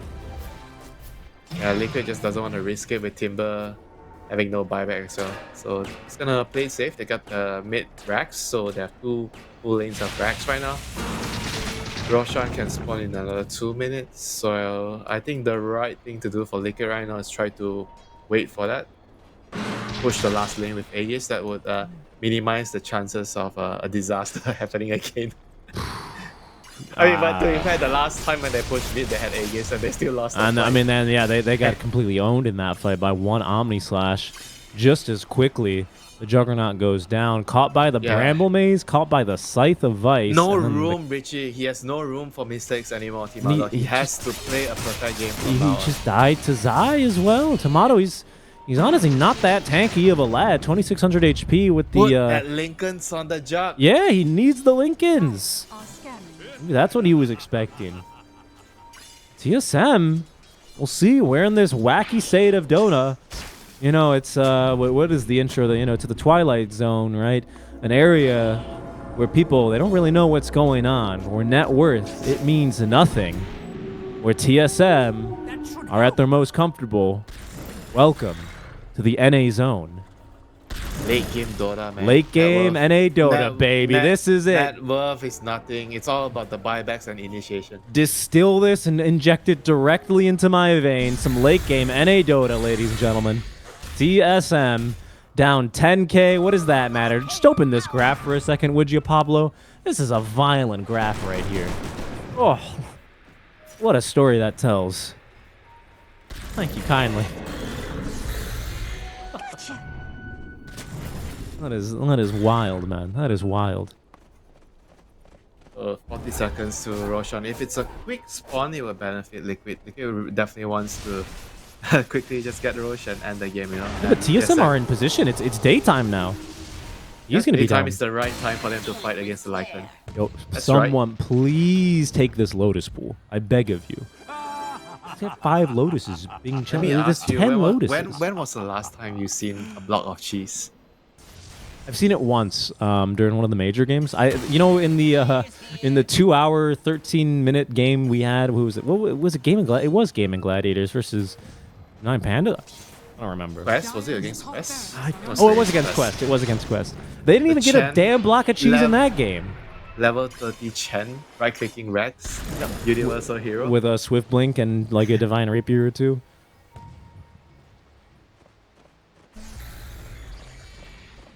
It's getting tense, getting very, very tense right now. Roche is up. Roche is bot. Yep, I he's bot. don't think they scouted that yet. So they're gonna see it. Zai's gonna go down, but he's gonna go jungle first. It's garbage time right now first. Rocket Flare will scout out that Roche as the rest of Liquid will rally now on top of the Twin Gate. Whitemon is just yeeting Rocket Flares down as quickly as he can. Rocket Flare, true sight talent taken, by the way. Not really sure how big of a difference that will make, but just bringing it up in case it pays off here. Shadow Blade, Glimmer Capes, you know. Yeah, I mean, the Wolves are invisible. Might let you scout a Snapfire TPing in on Wolves, trying to be sneaky. That might do it.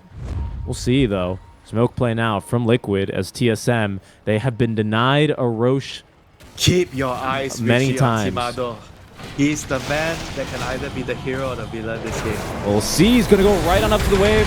This Scythe device this time onto Whitemon. He is saved immediately by Ari. Counter initiation, Bryle. He's set to catch them all. Out comes the full Omni Slash was ready. It's Sadia. He's going to lift it up, but Mickey, the Lotus Swarm's doing him no good. Out comes the Swift Slash now. I believe it was reflected. And Tomato trying his best to fight through this one. Will be able to take down Nisha. Nisha is down, but he's immediately BOTs back into the fight. They need to get rid of this healing ward. Tomato, he's nearly full healed off of it. Whitemon trying his best to hold back the rest of Liquid as it looks like no, Bryle, he's just gone in again. Oh, Ari trying to save him. That's a meaty impetus, and Insania rewarded with the kill. No buyback on the Pangolier. Liquid, they've already committed 2 buybacks here, Liquid.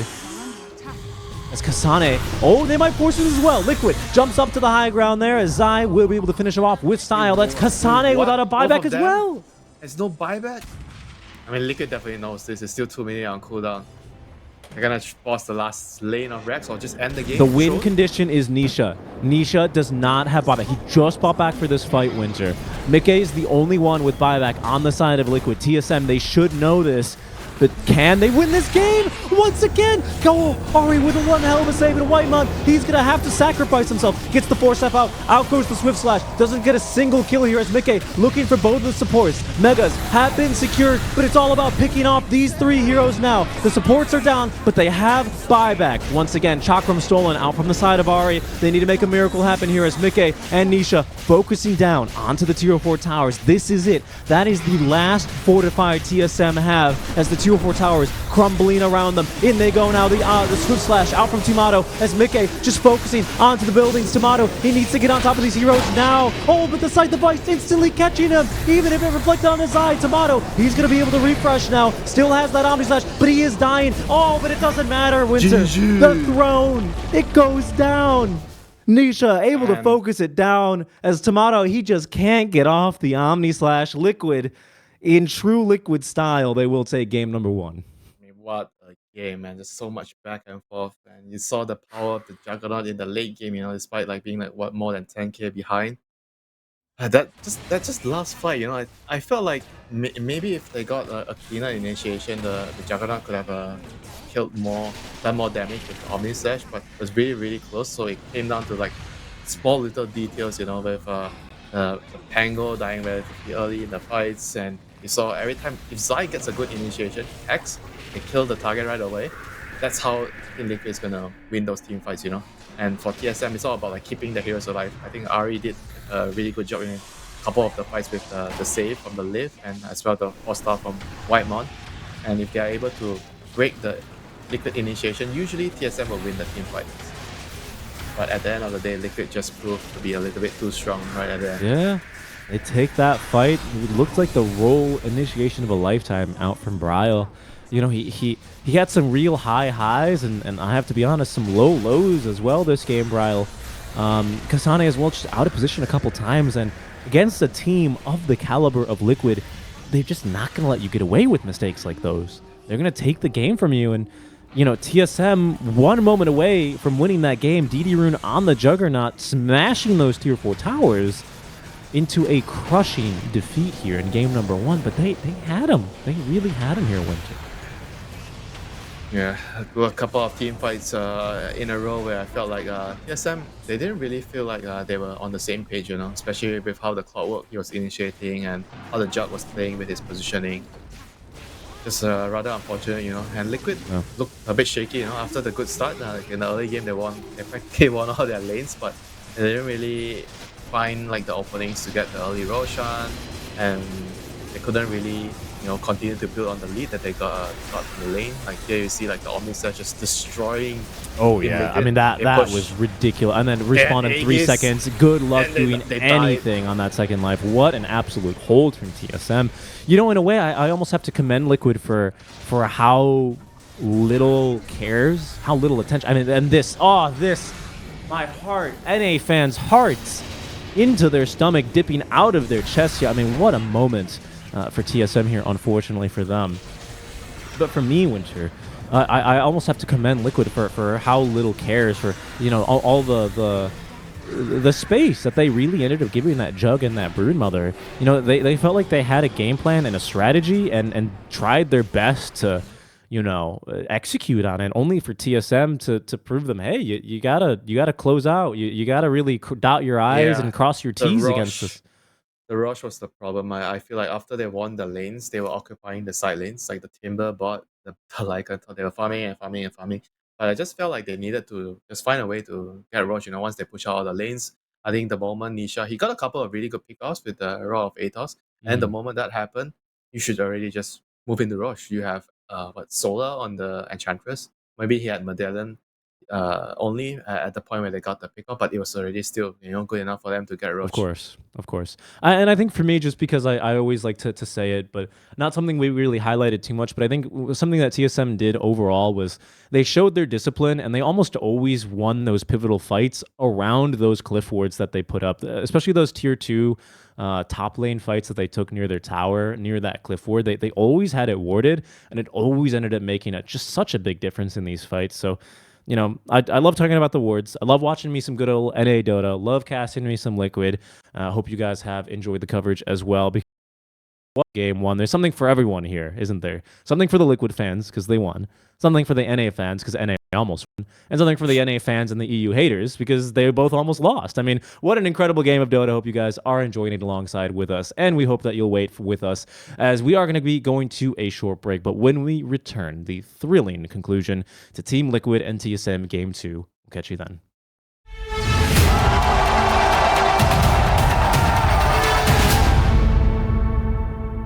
Progress is a race that has no end. After every finish line, another challenge awaits. How can we continue to push innovation in a sport at the forefront of technology? This is how.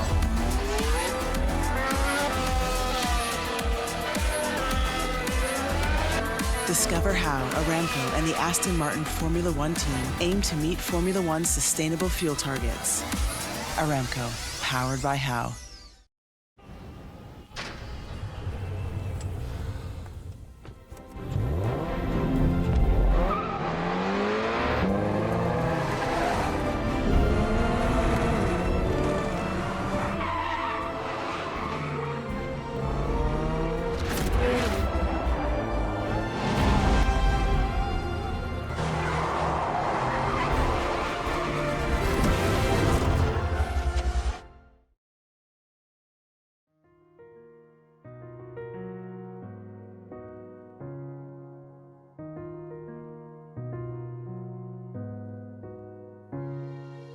الحياة لحن، ولأننا جزء من مقطوعة عظيمة تحركنا، تلمسنا، تصنع من لحظاتنا ذكريات بديعة. لأن الوجبة، التجربة، المغامرة يعطيك بعد جديد في هيلتون الرياض.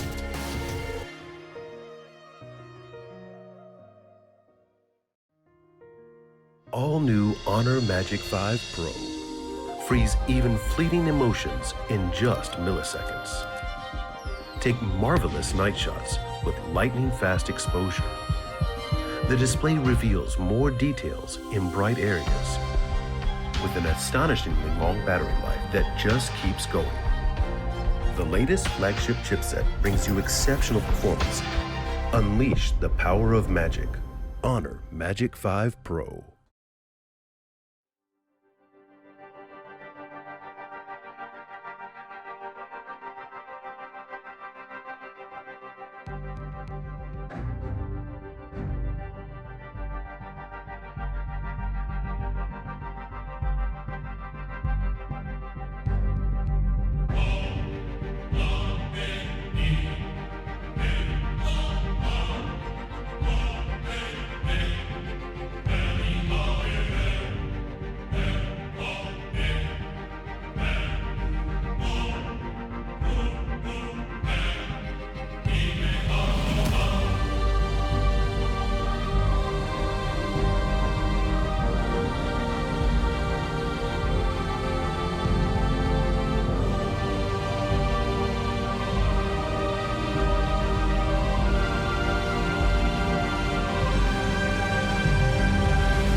Hello, everyone, and welcome back to the Riyadh Masters 2023 group stage, Seeking Strike, and Winter now, bringing you what is the night shift here in KL into the evening hours as well over in Riyadh, where TSM, pardon me, reeling from that defeat, I would have to imagine, versus Team Liquid, are about to get underway with game number 2.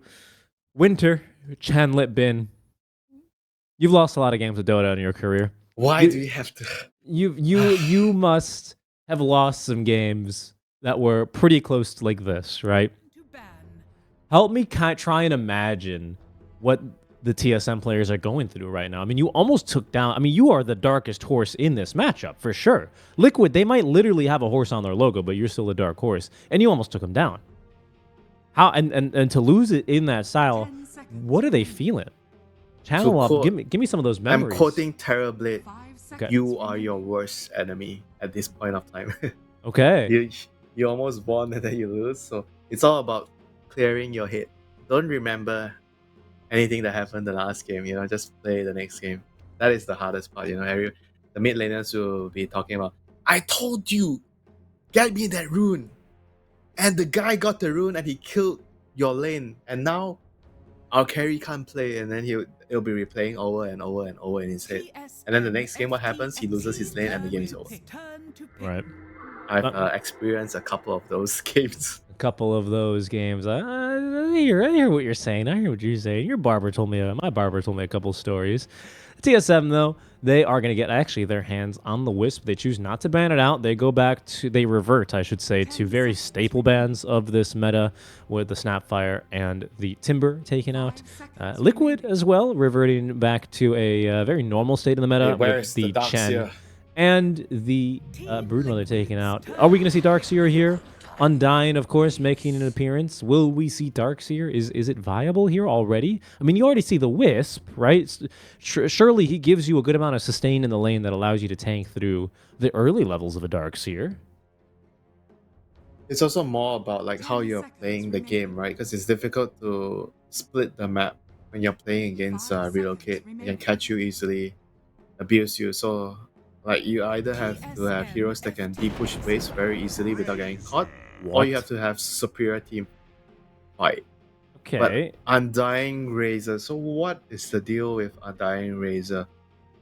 So Razor is pretty good at dealing with IO in the team fights because you can just run in and you deal a lot of like spread damage, right? Like so it's very very good against IO because you have high movement speed, so you run in and you can target the support very very quickly.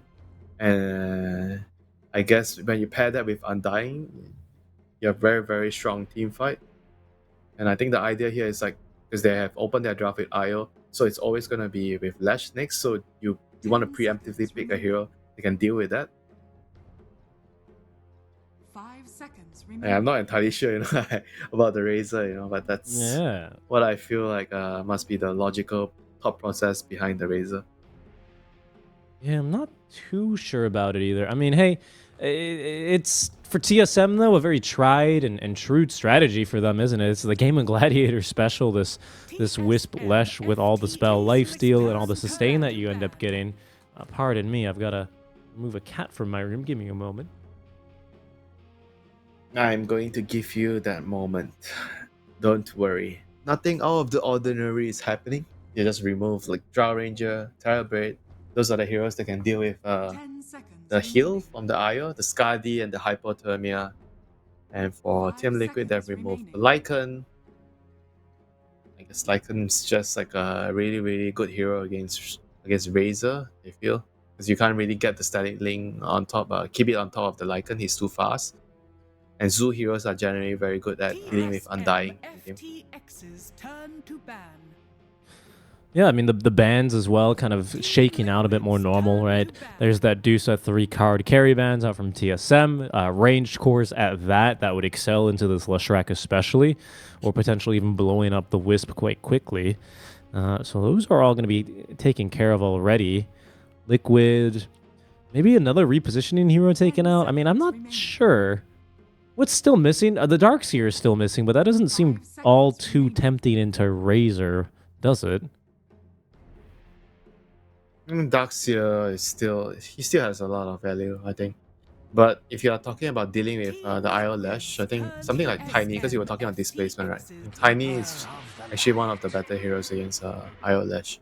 You need to get the Lash out of the tether and get him into a position where your team can kill him. But Liquid has gone for the Keeper of the Light. Not a very, very big fan of this hero. I feel like this hero is like a bit like below average in most of the games that I've seen the hero. You must pick this hero in like a very, very specific 5 seconds remaining. combination. Like you often see Kotal plus Ember Spirit. Sometimes you see Keeper of the Light plus Puck. But here, Keeper of the Light and Razor, I feel like, I mean, it's nice to give him the mana, but that's pretty much it. Unless the Undying is the core, and then you just spam the decays. Yeah, there's got to be something else coming. Maybe what do we always see? Like an Ember Spirit, the double. Tango, yeah, maybe. Tango could be really good. Yeah.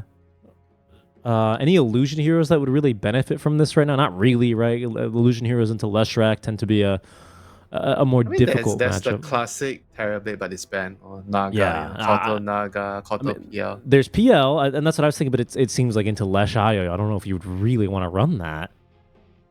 No, So, like Liquid has done Sniper in Bali against Lash. okay. But it didn't work very well in the laning phase. It was against Quinn. Quinn actually won the lane as Lash against Sniper. I guess other spirits or the Storm Spirit, it's no longer as good as the old gas station, but still a little bit of a top up, right? That might be enough for you to, continue your early momentum rolling. Yeah, they need to create like a ball. Right now you have Undying, Razor, Kotal. So your draft is going to be all about like grouping up together, like having a ball. So what this three hero right now lacks is catch. Undying, Razor, and Kotal does not have catch. So you need catch from the other heroes. So you might be looking at something even more mobile on top of this IO and Lesh. Keep it in mind that TSM also need a little bit of catch or some sort of AoE control against an Undying and a Razor, because right now you don't have much. Obviously, still early on into the draft for them, but something like a Tombstone and a Razor do exert a lot of like AoE control here. That can make it a little bit difficult for the Lesh to fight into. Yeah, they definitely don't have very good ways of killing the Tombstone yet. You need to look at the draft. What's remaining? I mean, you have still Mirana. Mirana is like one of the few supports that can actually kill the Tombstone off with the leap. They're really okay. Ooh, it scared me there for a second. They will go into the Darkseer. That's some AoE control as they remove that potentially away from Yeah, and the Liquid. Surge, very useful at disengaging from the static link. That's a very good tool to have in the team fights and the lane as well. If it's indeed a carry Razor, Darkseer, you can always play the lane fairly easily. You push the wave, you get your level 3, then you cut waves behind. There's nothing the Razor can do in the lane after that. Okay. So they do go for the Morphling. So if you are draining my damage, I'll turn into you and I'll drain your damage back. There it is. It tends to be difficult for the Razor to deal with that. And very strong and sustainable lanes already from TSM, right? This IO Morphling's got a lot of sustain. Darkseer, he doesn't have his laning partner yet. That'll be 23rd for TSM. But he tends to be a strong laner these days as well, even at level 1. So for Team Liquid, then they have 18 and 24 to still rely on. See the Darkseer. You don't have a carry yet. You're tempted to pick anti-mage, but I was about to say your it. draft looks so garbage. You've got a Lesh. You've got a Darkseer. I see AM. I'm tempted, Winter. I'm tempted. But then you have like what AM Razor. Looks. I mean, maybe it can work. I and might you just pick something boring for Nisha. You just give them like DK mid, and you're like, all right, you're the stunner now. Congratulations. I think they'll pick the Ember. So it is the Coddle Ember after all. Do you expect TSM to ban the AM, or do you think they're willing to play into it? You look at their draft, you might actually. I mean, it depends whether they feel like there's other heroes to ban. So what else do they need that's to a good ban? point. If they, I guess you just ban AM, right? There's nothing much you have to ban. I don't see anything that you have to ban right now. Maybe you can ban Primal. Primal is a strong hero. Yeah, Primal could be a little bit disruptive. Don't take out the Bloodseeker. Okay, that makes sense. Need to be able to move as this Leshrac. Who else kind of dominates AoE control as a carry especially, right? I think those are the kinds of heroes that you're going to want to ban out if you're TSM, that you might be looking for. AoE control 10 on a seconds carry. remaining. What comes to mind for you here? Something that's not going to be super weak to 5 the seconds illusions. Yeah, I want to say like Faces Void, but Void is bad against their heroes in the lane. Like he's bad against Darkseer. Yeah. And maybe I feel like what they should do right now is put the Razor against the Morphling. You can probably do well in that lane and pick another carry to lane against the Darkseer. Like the monkey ban. That one makes a good degree of sense. Liquid. The Rubik's still in the pool, actually. Quite surprisingly, I would say. He's really slipped through, huh? 10 seconds remaining. Okay. I mean, would you consider banning the Rubik just because of how well Ari played Yeah, it? why not? Remaining. Why not? I mean, I certainly would after a game that he had. Yeah, I mean, if Nyx is a better hero, I would say Nyx, because Nyx can own Razor, Keeper of Light, and Ember Spirit.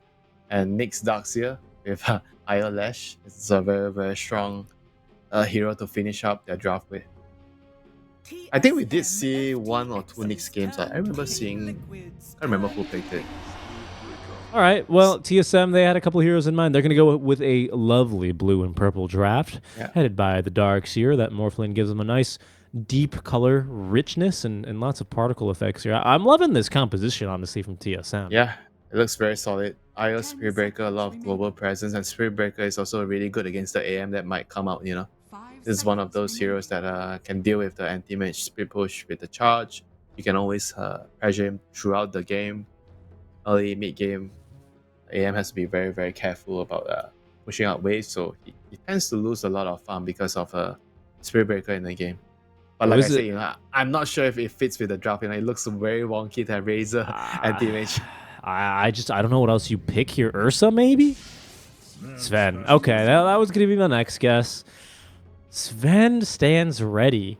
Do you think he fares well into the Darkseer walls? Isn't that? Not really that convinced though. Sure, you know, he's not really that worried about the Darkseer wall, but I think Morphling has a very good carry to carry matchup against the Right. Sven. And with the current setup, I feel like you're gonna be what, Sven plus Undying against a Darkseer Spirit Breaker lane. Maybe you can farm okay, but the Darkseer should be also farming pretty well in this lane. And I feel like once the Darkseer gets like the team items, you get Greaves, you get the Crimson Guard, and then you ball together with the Lash. I feel like the Sven might run into damage problems, and on top of that, you have an off-lane Razor, so the overall composition of Liquid is gonna be innately more greedy because the Razor is not gonna play like Aura. Yeah. He's a freaking Razor. He's gonna play like a carry, so Yeah, he needs everybody his wants. items. Yeah, everybody's gonna want to farm, and you're gonna get to a point where nobody is gonna really want to move except for the Ember. And if the enemy team has all the team items on the Darkseer, it's gonna make it really hard for the Sven and Razor to fight. It's gonna be an interesting game. Honestly, what I'm hoping for is that we don't have a game that's basically determined in the laning stage. I hope we get to see at least a couple of good skirmishes, a couple of scraps around the Roche pit. You never know, you know, if the Darkseer somehow wins the lane, very, very hard. We could see like a snowball. I don't want to see a snowball, though. I want to see some fights. These are really two quite interesting ideas, I think, that the teams are proposing. You know, on one side, you have what is inherently quite greedy, but you have a Coddle and an Undying to back them up, you know? So these are heroes that in my eyes, kind of like pump early momentum into your team, which might make up for this. On the other side, you have blue mobile draft. I'm just not convinced with the Razor. I'm not entirely sure how well it'll work, you know. But as usual, I'll reserve my judgment till later and see how it plays out. But overall, I feel like Liquid has a much harder to execute draft, you know. And when I look at TSM's heroes, Io Lash, Darkseer, Spirit Breaker, and you have the carry mob, looks pretty straightforward to me. You're gonna be applying a lot of pressure on the map with the Darkseer and the Relocate, pushing out waves here and there, and then you have Gank 30 and catch with the seconds to Spirit Breaker plus Relocate, and then Morphling's gonna have a lot of space to farm. You have a good matchup against the carries, the Razor and the Sven. Just looks like a very easy draft for TSM to play. Well, ease of execution here. The only thing I worry about for TSM is that they don't really seem to me to have They've got good lockdown, but they don't really have anything too casual to throw out if they need to disengage. It's all like big abilities that they would be worse off with if they didn't have. Something like a wall or a vacuum. I guess adaptive strike might be their most casual sort of disengage. Otherwise, you just have to kind of throw Ari into the wolves, have him charge through the fight, and hope he stuns a couple people on the way in. You don't have to run if you initiate with the vacuum into 5-man charge. That's, I mean, damn straight. you were so right there, King. Go off. Thanks for entertaining my foolishness. I mean, we'll see how that one goes. Again, that's why I want to see it. I want to see us get there. I want to see us have the opportunity to get into some of these crazy fights. I think we are going to be in for a pretty good old time. Pivotal lane here, I think we can agree is down bottom, where Tomato already taking a bit of a bruising out from Boxy and Zai combined. But again, you have the Wisp here, who seems to be ready for this, honestly. Plenty of regen already, you know, good to go. And look at all the shenanigans happening at top. Nobody wants to play the lane, apparently. Some wave pulling, you know. TSM doesn't want to deal with the Undying in the lane, so Ari is pulling the wave, and Insania's dragging the wave over. No one wants to play the lane. The classic Tundra strategy. As Aiden, I believe, said in a Bali Major stage interview after they won, they said all these European teams, you know, they want to play the least amount of Dota. Just as disgusting as they can be, basically, to avoid playing Dota. And that's certainly one way. The creep wave at least knows where to go to reestablish themselves. Yeah. Richie, you know, a wave, all that matters is getting the win, you know. Doesn't matter if it's dirty or not. True. This is Dota is a what is it called? The name of it. Kasane, he's gonna be fine for now. Plenty of stats to fall back on, even if he is missing 8 strength. It is a zero-sum game, this Dota, isn't it? That's what I'm looking for. You know what that means? A zero-sum game? You do whatever it takes to get the W.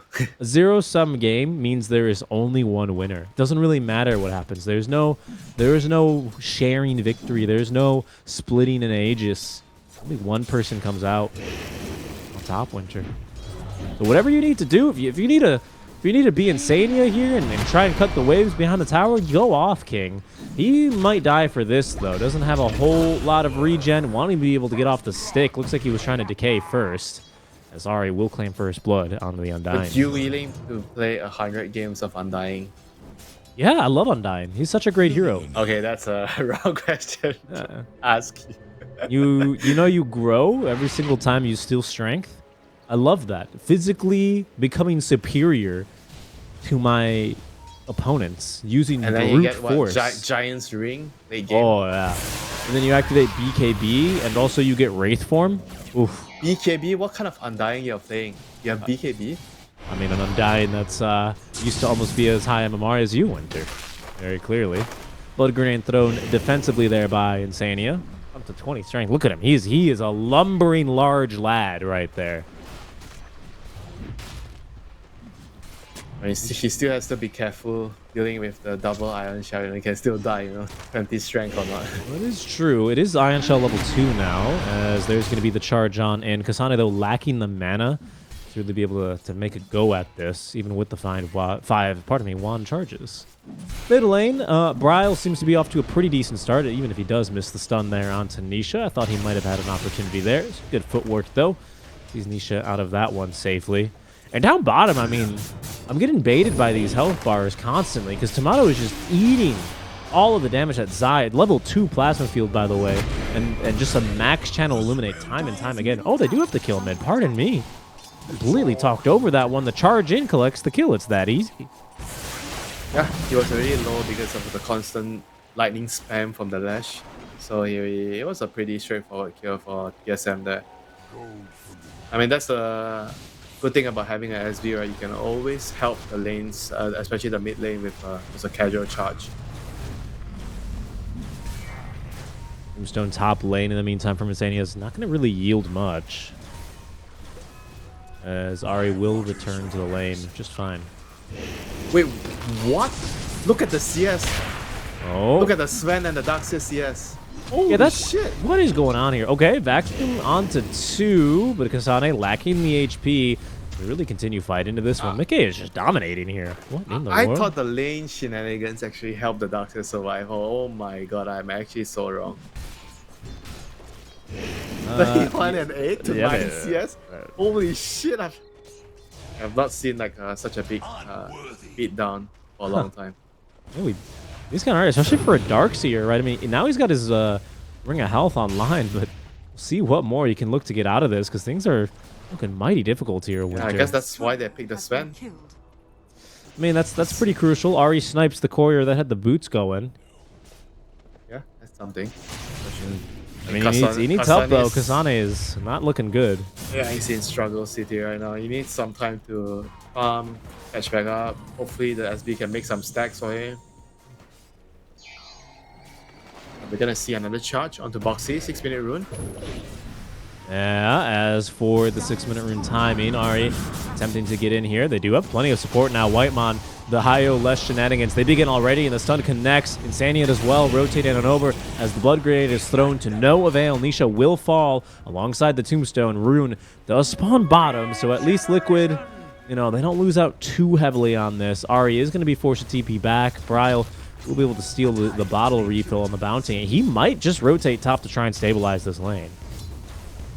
Yeah, I think Mickey knows something's coming. He's playing a little bit more cautious at the moment, backing off. He's not wanting to do anything too aggressive or too greedy until he sees Brawl on the map. But right now, you see like the typical IO dash stuff. You just jungle, you keep giving the dash mana. Like, that's the only thing Lash needs in the early game, like mana, so he can keep farming and get Bloodstone at a very, very good time, like approximately around 12, 13 minutes. And that's when you start to stamp your authority on the map. So Zai's got a casual cornucopia in the inventory. I can't imagine he's going for Battle Fury, and a Refresher seems also out of the ordinary.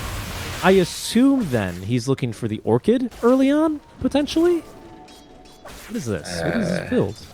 Like, can't it just be a casual one? Or the mana regen and health regen? I mean, I guess it could be, but...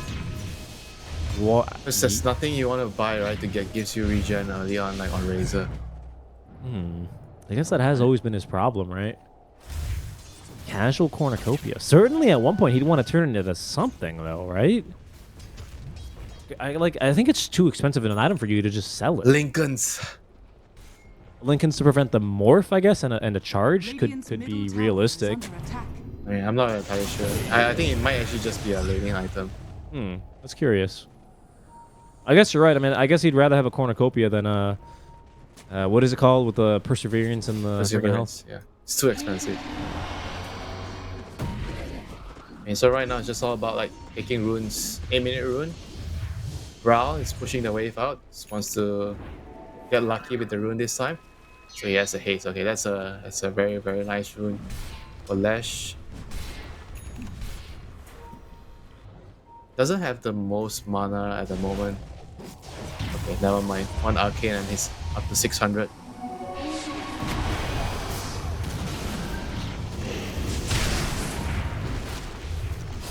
Hey, Mickey is just gonna die here.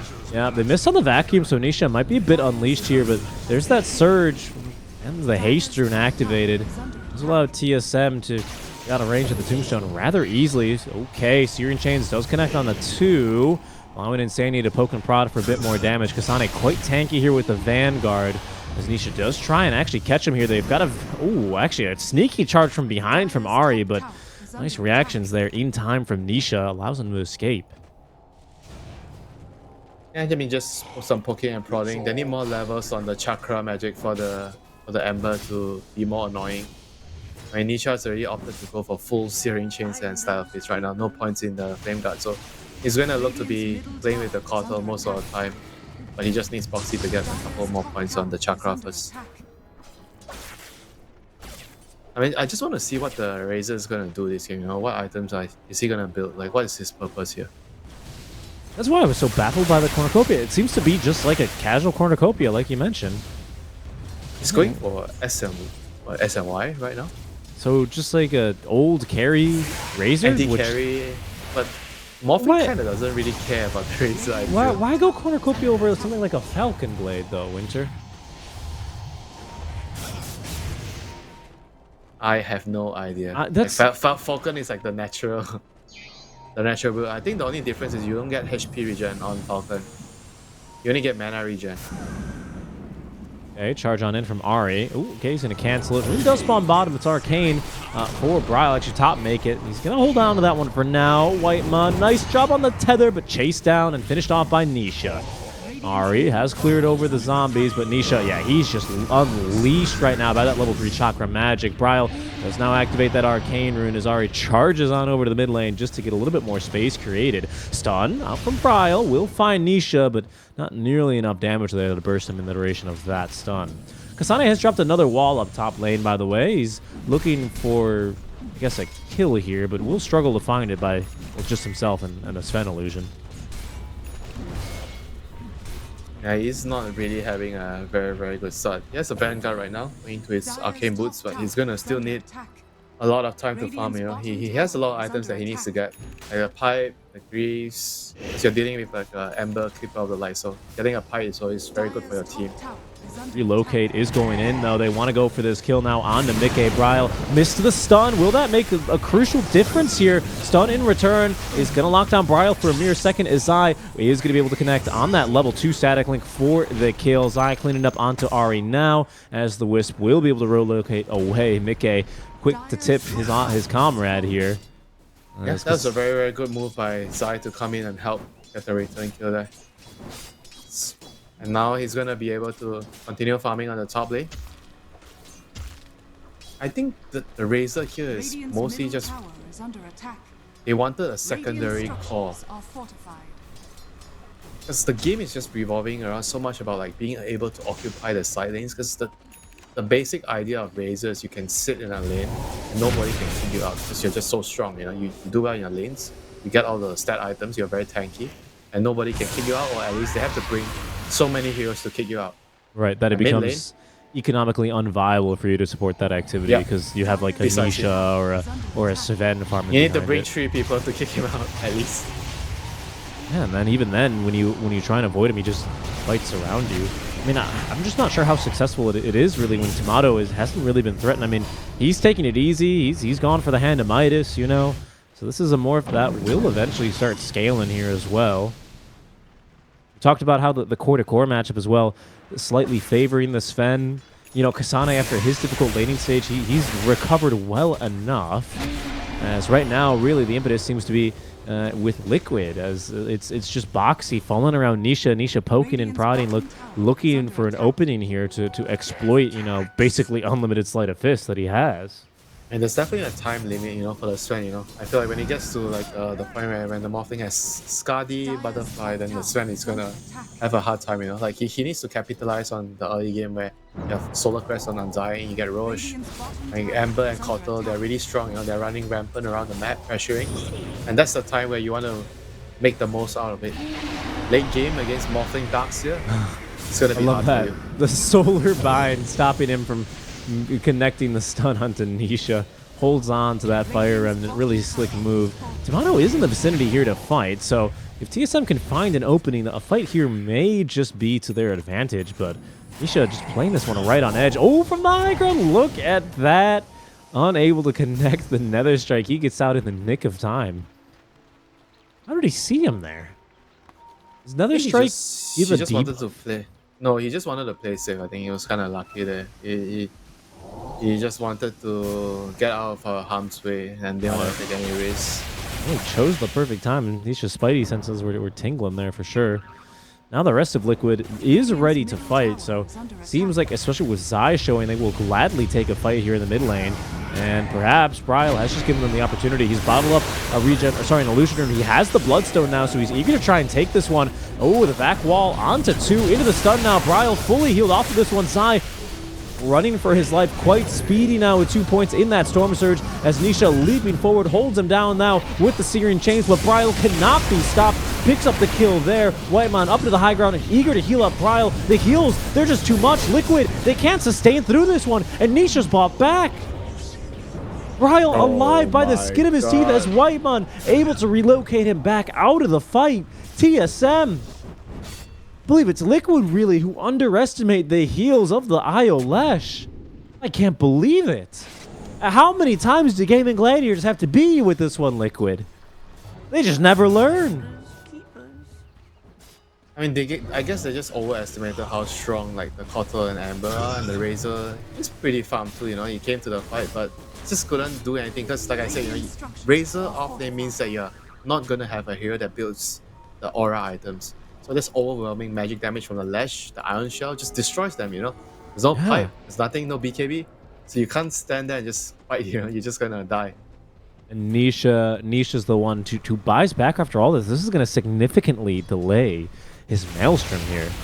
Zai might be in for a world of pain here as well. Closing the door from behind is Bryle and Whitemon now. We'll see if they can connect on that Earth Splitter. Yes, indeed. Split Earth, pardon me. They cancel that TP. Zai away quickly from Liquid. He's going to go down. Nisha, at least he gets a little bit more time, Winter, to farm in this mid lane, get a little bit closer to that Maelstrom. But, I mean, this bot lane, that basically, look at the wards that TSM have over this bottom side of the map. You can't come over here. This is their part. This is their bot lane. They just want to keep tabs on Sun hitting Ancients. Double damage rune. Now can they continue the chance onto Nisha? Unlikely. Their Splitter is not in time.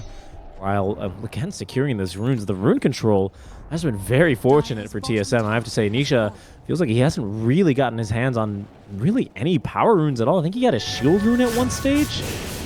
BD active now from Bryle. Not really too scary. It's more of this Bloodstone magic damage that you got to be afraid of.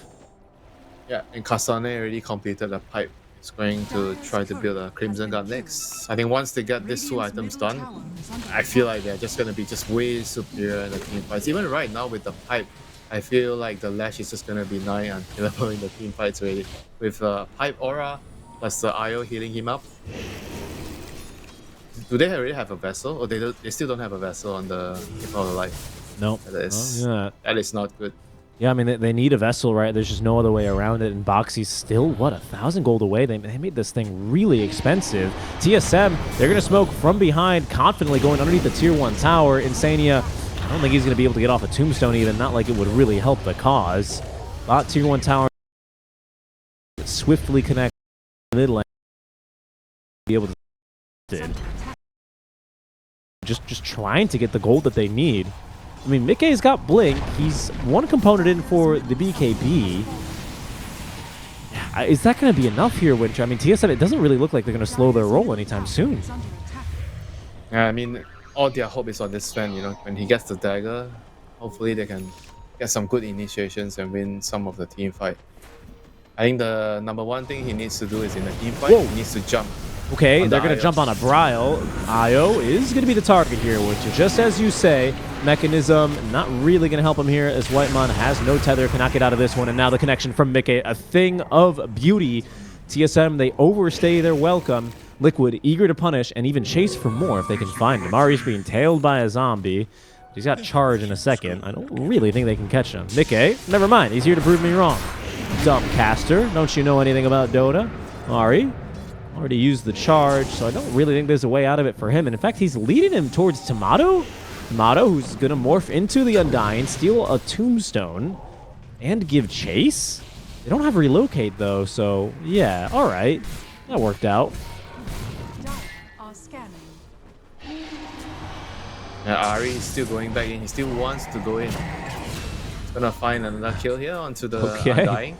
Insania couldn't really get out fast enough there. I mean, not the biggest kill, but still it's something for Timado. He's gonna finish his Lincolns next. I think once he gets the Lincolns, he's just gonna be invincible in the team fights. I don't think they can kill him anymore. Yeah, I mean that's gonna already be a challenge. This Yule's Unleashed is gonna be a pretty big deal already. Nisha, you gonna turn and try and fight this, but the real fight's breaking out behind him because actually Zai, he's in trouble without the Lincoln Sphere. Oh, they cannot quite catch him. Really nice blinding light out from Boxy. Will come at the cost of his own life as behind enemy lines, Nisha has won the mano a mano versus Ari. I guess it kept the Ember out of the fight. Obviously, TSM were hoping for that kill onto Zai. So it's less desirable of a trade, but still something for TSM, especially if they can turn it into a Tier 2 tower. Oh, insane, yeah. They found him again. This guy can't catch a break this game. Nope. He can't catch Split Earth. when you play Undying and your team cannot really group up together and fight, you just feel like you don't really have a purpose in the game, you know, apart from just trying to push out lanes with decay. Trying to also find, speaking of finding a purpose, Zai as well, he's switched up the item build, or does he have Lincoln's finished? Am I dumb? I'm not dumb. He doesn't have Lincoln's finished, so he thinks a BKB is going to be a better option for him this game. Say I don't know. I feel like his build is not gonna outcome of the game, you know. Like they're still not gonna be able to win the team fights, or at least it'd be very, very difficult. Because the issue right now is like this Darkseid has all the team items. He has a Crimson Guard done soon. He has a pipe, so that's gonna stop Sven from outputting a huge amount of damage, and they have a Solar Crest done soon on the IO as well. And if you compare it to Liquid, what are the team items that Liquid has? Yeah, not a whole lot. That's what generally happens when you have a a Sven. Okay, if you consider Vessel a team item, the Vessel's almost done, and this is a nice 2-item time in here from Liquid. Because I was about to say Mickey, although he still has that Mighty Minds buff, he's now just gotten his BKB delivered. He probably wants the Echo Saber as well, just to make sure he's not losing any DPS. Speaking of losing things, Boxy, and it's only a kill onto him, but it is going to set him back that Vessel. And I mean, again, we spoke about how they lack team items. That'd be really the only one they have so far. Yeah, it's totally relying on Mickey to get the right jump in the fights. Right now, they're trying to split push, but good luck doing that against Relocate. That's why you're gonna expect heroes to die from time to time to the catch from Relocate. But at the same time, there's nothing much they can do. You know, they have to just try to play the map and allow the Sven to get his BKB. Oh, he already has his BKB. So he has BKB. Yeah, he has BKB. Saber. All they lack right now is just by a hair of gold is this Spirit Vessel. But for now, they're doing the right thing. They're doing the right thing, going to the IO's lane. Yeah, if you go to the other side of the map, the IO can just relocate over. But TSM seem like they know what's happening, you know? Why not TPing to bot? And Bryle, he's going to get through the Twin Gate. Will he make it out in time? 2 seconds left. Mickey blinking in. His smoke breaks, but won't be able to find anything there. Oh, that is so lucky. If he got caught there by the Sven, that would have been a dream scenario there for Wicked. Scan. You could use it to scan. They think that somebody was nearby and they scanned the Twin Gate, but he really left. They're already gone, and they've already started up Roche here at that.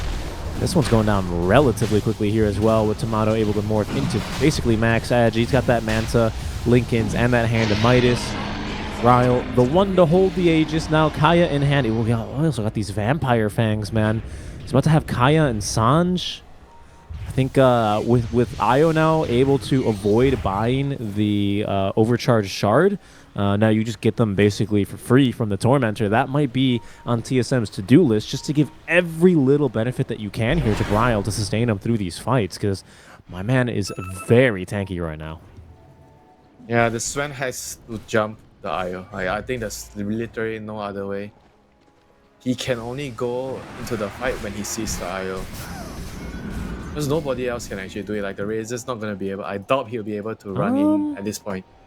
Yeah, very hopeful that you'd catch Nietzsche here. You cannot vacuum an Ember Spirit out from his Flame Remnants. You can only do it to Storm. Alright. Time to fight, Richie. But Bryle, he just picked up an Arcane Rune. Is it really time to fight? I don't know about this one, Winter. We'll see. Nisha able to evade capture for now, as instead the charge was bottom onto Zai, where Tomato is currently lurking, maybe waiting for some teammates to connect onto him. They are kind of splitting. Kasane is going top. The rest of TSM seem eager to connect now with Tomato onto Zai. Zai, who doesn't have BKB yet, by the way. So if they can find him, should be a relatively easy kill. Oh, he showed himself. He's dead. There's the charge. They have the Yule Scepter if they need it. They don't. Kasane through the Twin Gate. They have plenty of things to connect on the stun. Zai farming as much as he can before he dies. Almost enough for the BKB, but still lacks another 800 gold.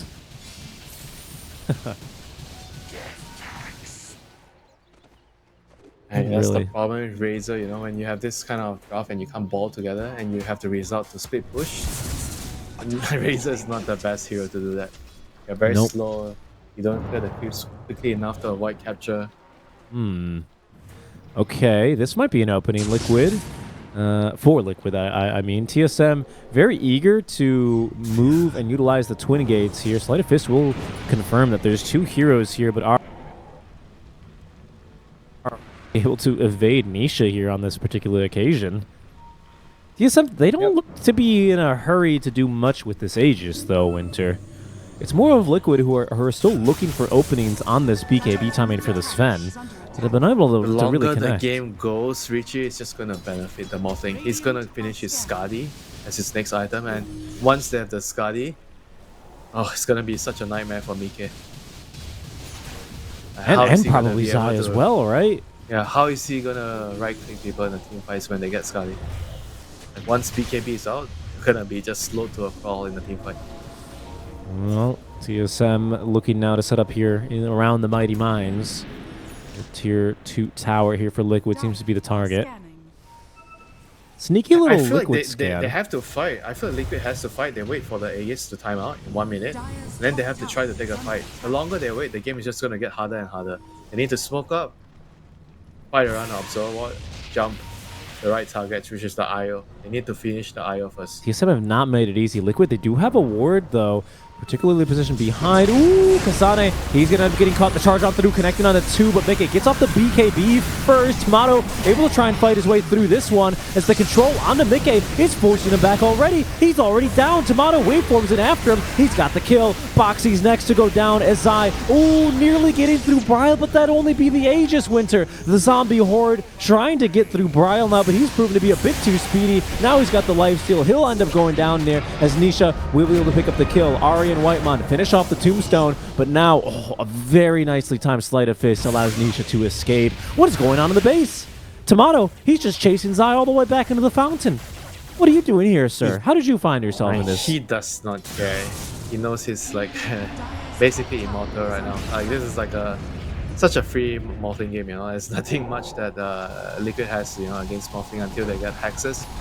But right now, they're just like too far behind, you know, based on their heroes. If their heroes are not snowballing, they just have no tools to deal with this Morphling. And on top of that, the IO Lash has also been like a consistent problem. I mean, you saw in the fight, right? Ooh. They didn't go on the IO, they went on the Darkseer and he just saved the Darkseer, and the fight was just basically over. Yeah, I mean, they saved him. They get on top of Mickey and he just dies. The Greater Bash is really coming in clutch there, to be quite honest. Yeah, he needs to wait for the Ember to go in and create chaos. Try to bait the heroes out and then jump in. The Sven can't be the first one jumping in. All right, Zai, he might be able to make a move here. His BKB off cooldown in just 2 more seconds. Good Searing Chains onto Tomato. They have forced the Manta style. Zai holding on to that static link, but he is not going to be happy to see that Eye of Skadi debuff on himself now. Now, as a reminder, as I heard you got... Oh, hold on. Zai, he might just get blown up. Counter initiation the back wall. Zai running for his life, but Bryle runs faster, runs him down. Now Mickey's in trouble as well. He's fighting with the BKB, but he just dies to Bryle as well. Nisha doing what he can here with his own BKB active. Will at least be able to survive. The rest of Liquid, though, they can't claim the same. Insania is not even able to get back into his own fountain before he's finished off, and they just call it GG. That's it. TSM, they take the game. I mean, I don't even blame them, you know. There's nothing much they could have done already. Like, the Sven tried his best. I don't think he's getting any stronger than at this point in the game. And they tried to fight, and it doesn't work, and it's just GG, you know. Like, there's nothing they could have done to control the Morphling in the team fights anymore. Once he gets the Skadi, like, it's just too much of a problem for the Razor and the Sven to deal with. I mean, and on top of that, the Lash is, like, so strong as well. And all the team items on Darkseer. I mean, this is the downside of not drafting an aura hero. When you're playing against the other team that has auras, you're gonna struggle in the team fights. Yeah, no aura hero into the IO Lesh strategy, which wants to do basically nothing but clump up and fight, where those auras would do you a lot of good, you know. TSM able to make this a rather speedy game number 2, as they will close out the side of Liquid in just under 30 minutes. I mean, sometimes you see teams, you know, to combat the Lash, you have to you get a pipe, get somebody to get a Mage Slayer as well, you right-click him, and then you block a lot of his damage, and then you slowly wither him down, you know. Without team items, it's just too difficult to deal with the Lash in the early game, and he got kind of like a pretty good start from the laning phase. He got a free lane, and I don't think they got a lot of stacks on him, but it didn't really matter. He got a couple of good runes, he rotated to the side lanes. Like, the only good thing for Liquid this game is like they won the top lane so hard. Sven and Undying won the Darkseer lane. Like he got beaten like 9-1. He was so poor. But Brawl, made some rotations, got a couple of good kills on the Darkseer's lane and enabled the Darkseer to come back in the game. And once he got the team items, he got the pipe, he got the Crimson. That's it. The team fights are just basically so easy. Yep. You basically could just click the 2 buttons, close his eyes, and still win the team fight. I mean, and that just about wraps up the day for us. I think the biggest surprise for me was TSM and Liquid actually both drawing. For Liquid, I was expecting maybe at least 1-2-0 in there, maybe a draw. But TSM drawing both now as we'll take a look earlier on in our casting day winter with this OG and Extreme Gaming series. I would say, the Colonel's choice, probably not the Warlock. A little bit more of a OG deciding to take advantage here of picking that ET. Really kind of threw Extreme Gaming for a loop there, didn't it? Yeah, it's definitely a day of experimentation from from the teams. We see Warlock, we see the Razor offlane. I like it. I think when you have something you need to try, you try out, get it out of the system in the group stages. Let your players test it out. Patches. I feel like even though the changes are small, but I can feel a lot of things moving. So you never know. Something might be very strong, but if you don't try it, you wouldn't find it out. So group stages, like I said, best time to try it out, figure things out in between the days, and try to keep improving as a team. Right. I think the goal is not to win all your games. The goal is to try to figure out what is the meta and which heroes work the best for your team. Well, we can see in this particular game where Talon did find a 2-0 over Team Secret. Technically an SEA versus SEA matchup now, Winter. A good old save there, as Talon did take that 2-0 earlier on. Any other big surprises for you, Winter, as we'll take a look at our other highlights of the day as we wrap up our journey here on the D-Stream? I think so far the big surprise, if you're talking about big surprise, I think the only thing I would say is West. I feel like they're still pretty good. I expected them to not fall do so off. well. So I think, But they're in the honeymoon period still. We need to at least wait until the playoffs before we call it, I think they look pretty good, overall. I think they meshed really well with Malik and everything looks good, It's like Ama didn't left the team. It's true. They're really gelling. Everything's in gear with them. And everything was in gear as well for TSM. This very well could have been a 2-0 series for them here, Winter. I mean, a scary reality if you're Team Liquid. I mean, look at this Juggernaut Omni Slash. Ooh, boy. Immediately after this, they found a DD rune. They try and push up to the high ground, and that's, of course, where Liquid get their chance back into this game. But I think a good choice here for play of the day, honestly, in my opinion, is this amazing TSM hold. They did everything perfect, really, to claw themselves into a position to win that game. Yeah, I mean, today I feel like we saw Liquid that wasn't at full force. They were kind of like a bit like impatient in certain points of the game. I feel like certain players not being on the same page with the rest of the cores. Like I think Zai in particular in game one, I feel like because he was the drafter, right, and he was pretty sure that they needed to push their advantage. They needed to force things, Otherwise, late game, your Lycan is not gonna be able to beat the Juggernaut and Brood Mother. And it showed, like the longer the game went, the harder it got for Liquid, And Yep.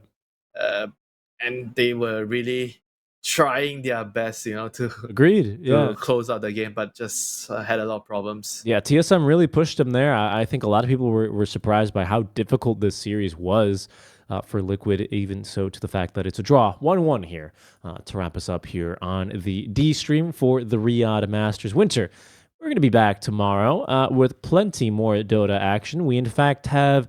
I believe, by my count, Winter, 2 more full days of group stage action. Same time, same place, everyone. Your local time, I believe it's 12 noon for local Riyadh time is when we kick things off back on these channels. Make sure you guys are following them. And hey, there's probably still Dota going on the other channels. Make sure you guys tune in there and catch all the other games. But on behalf of the production, Observer, Winter, and myself, thank you guys very much for watching today. We will catch you tomorrow when the Riyadh Masters returns over on the Stream D. Until then, be safe and see you soon.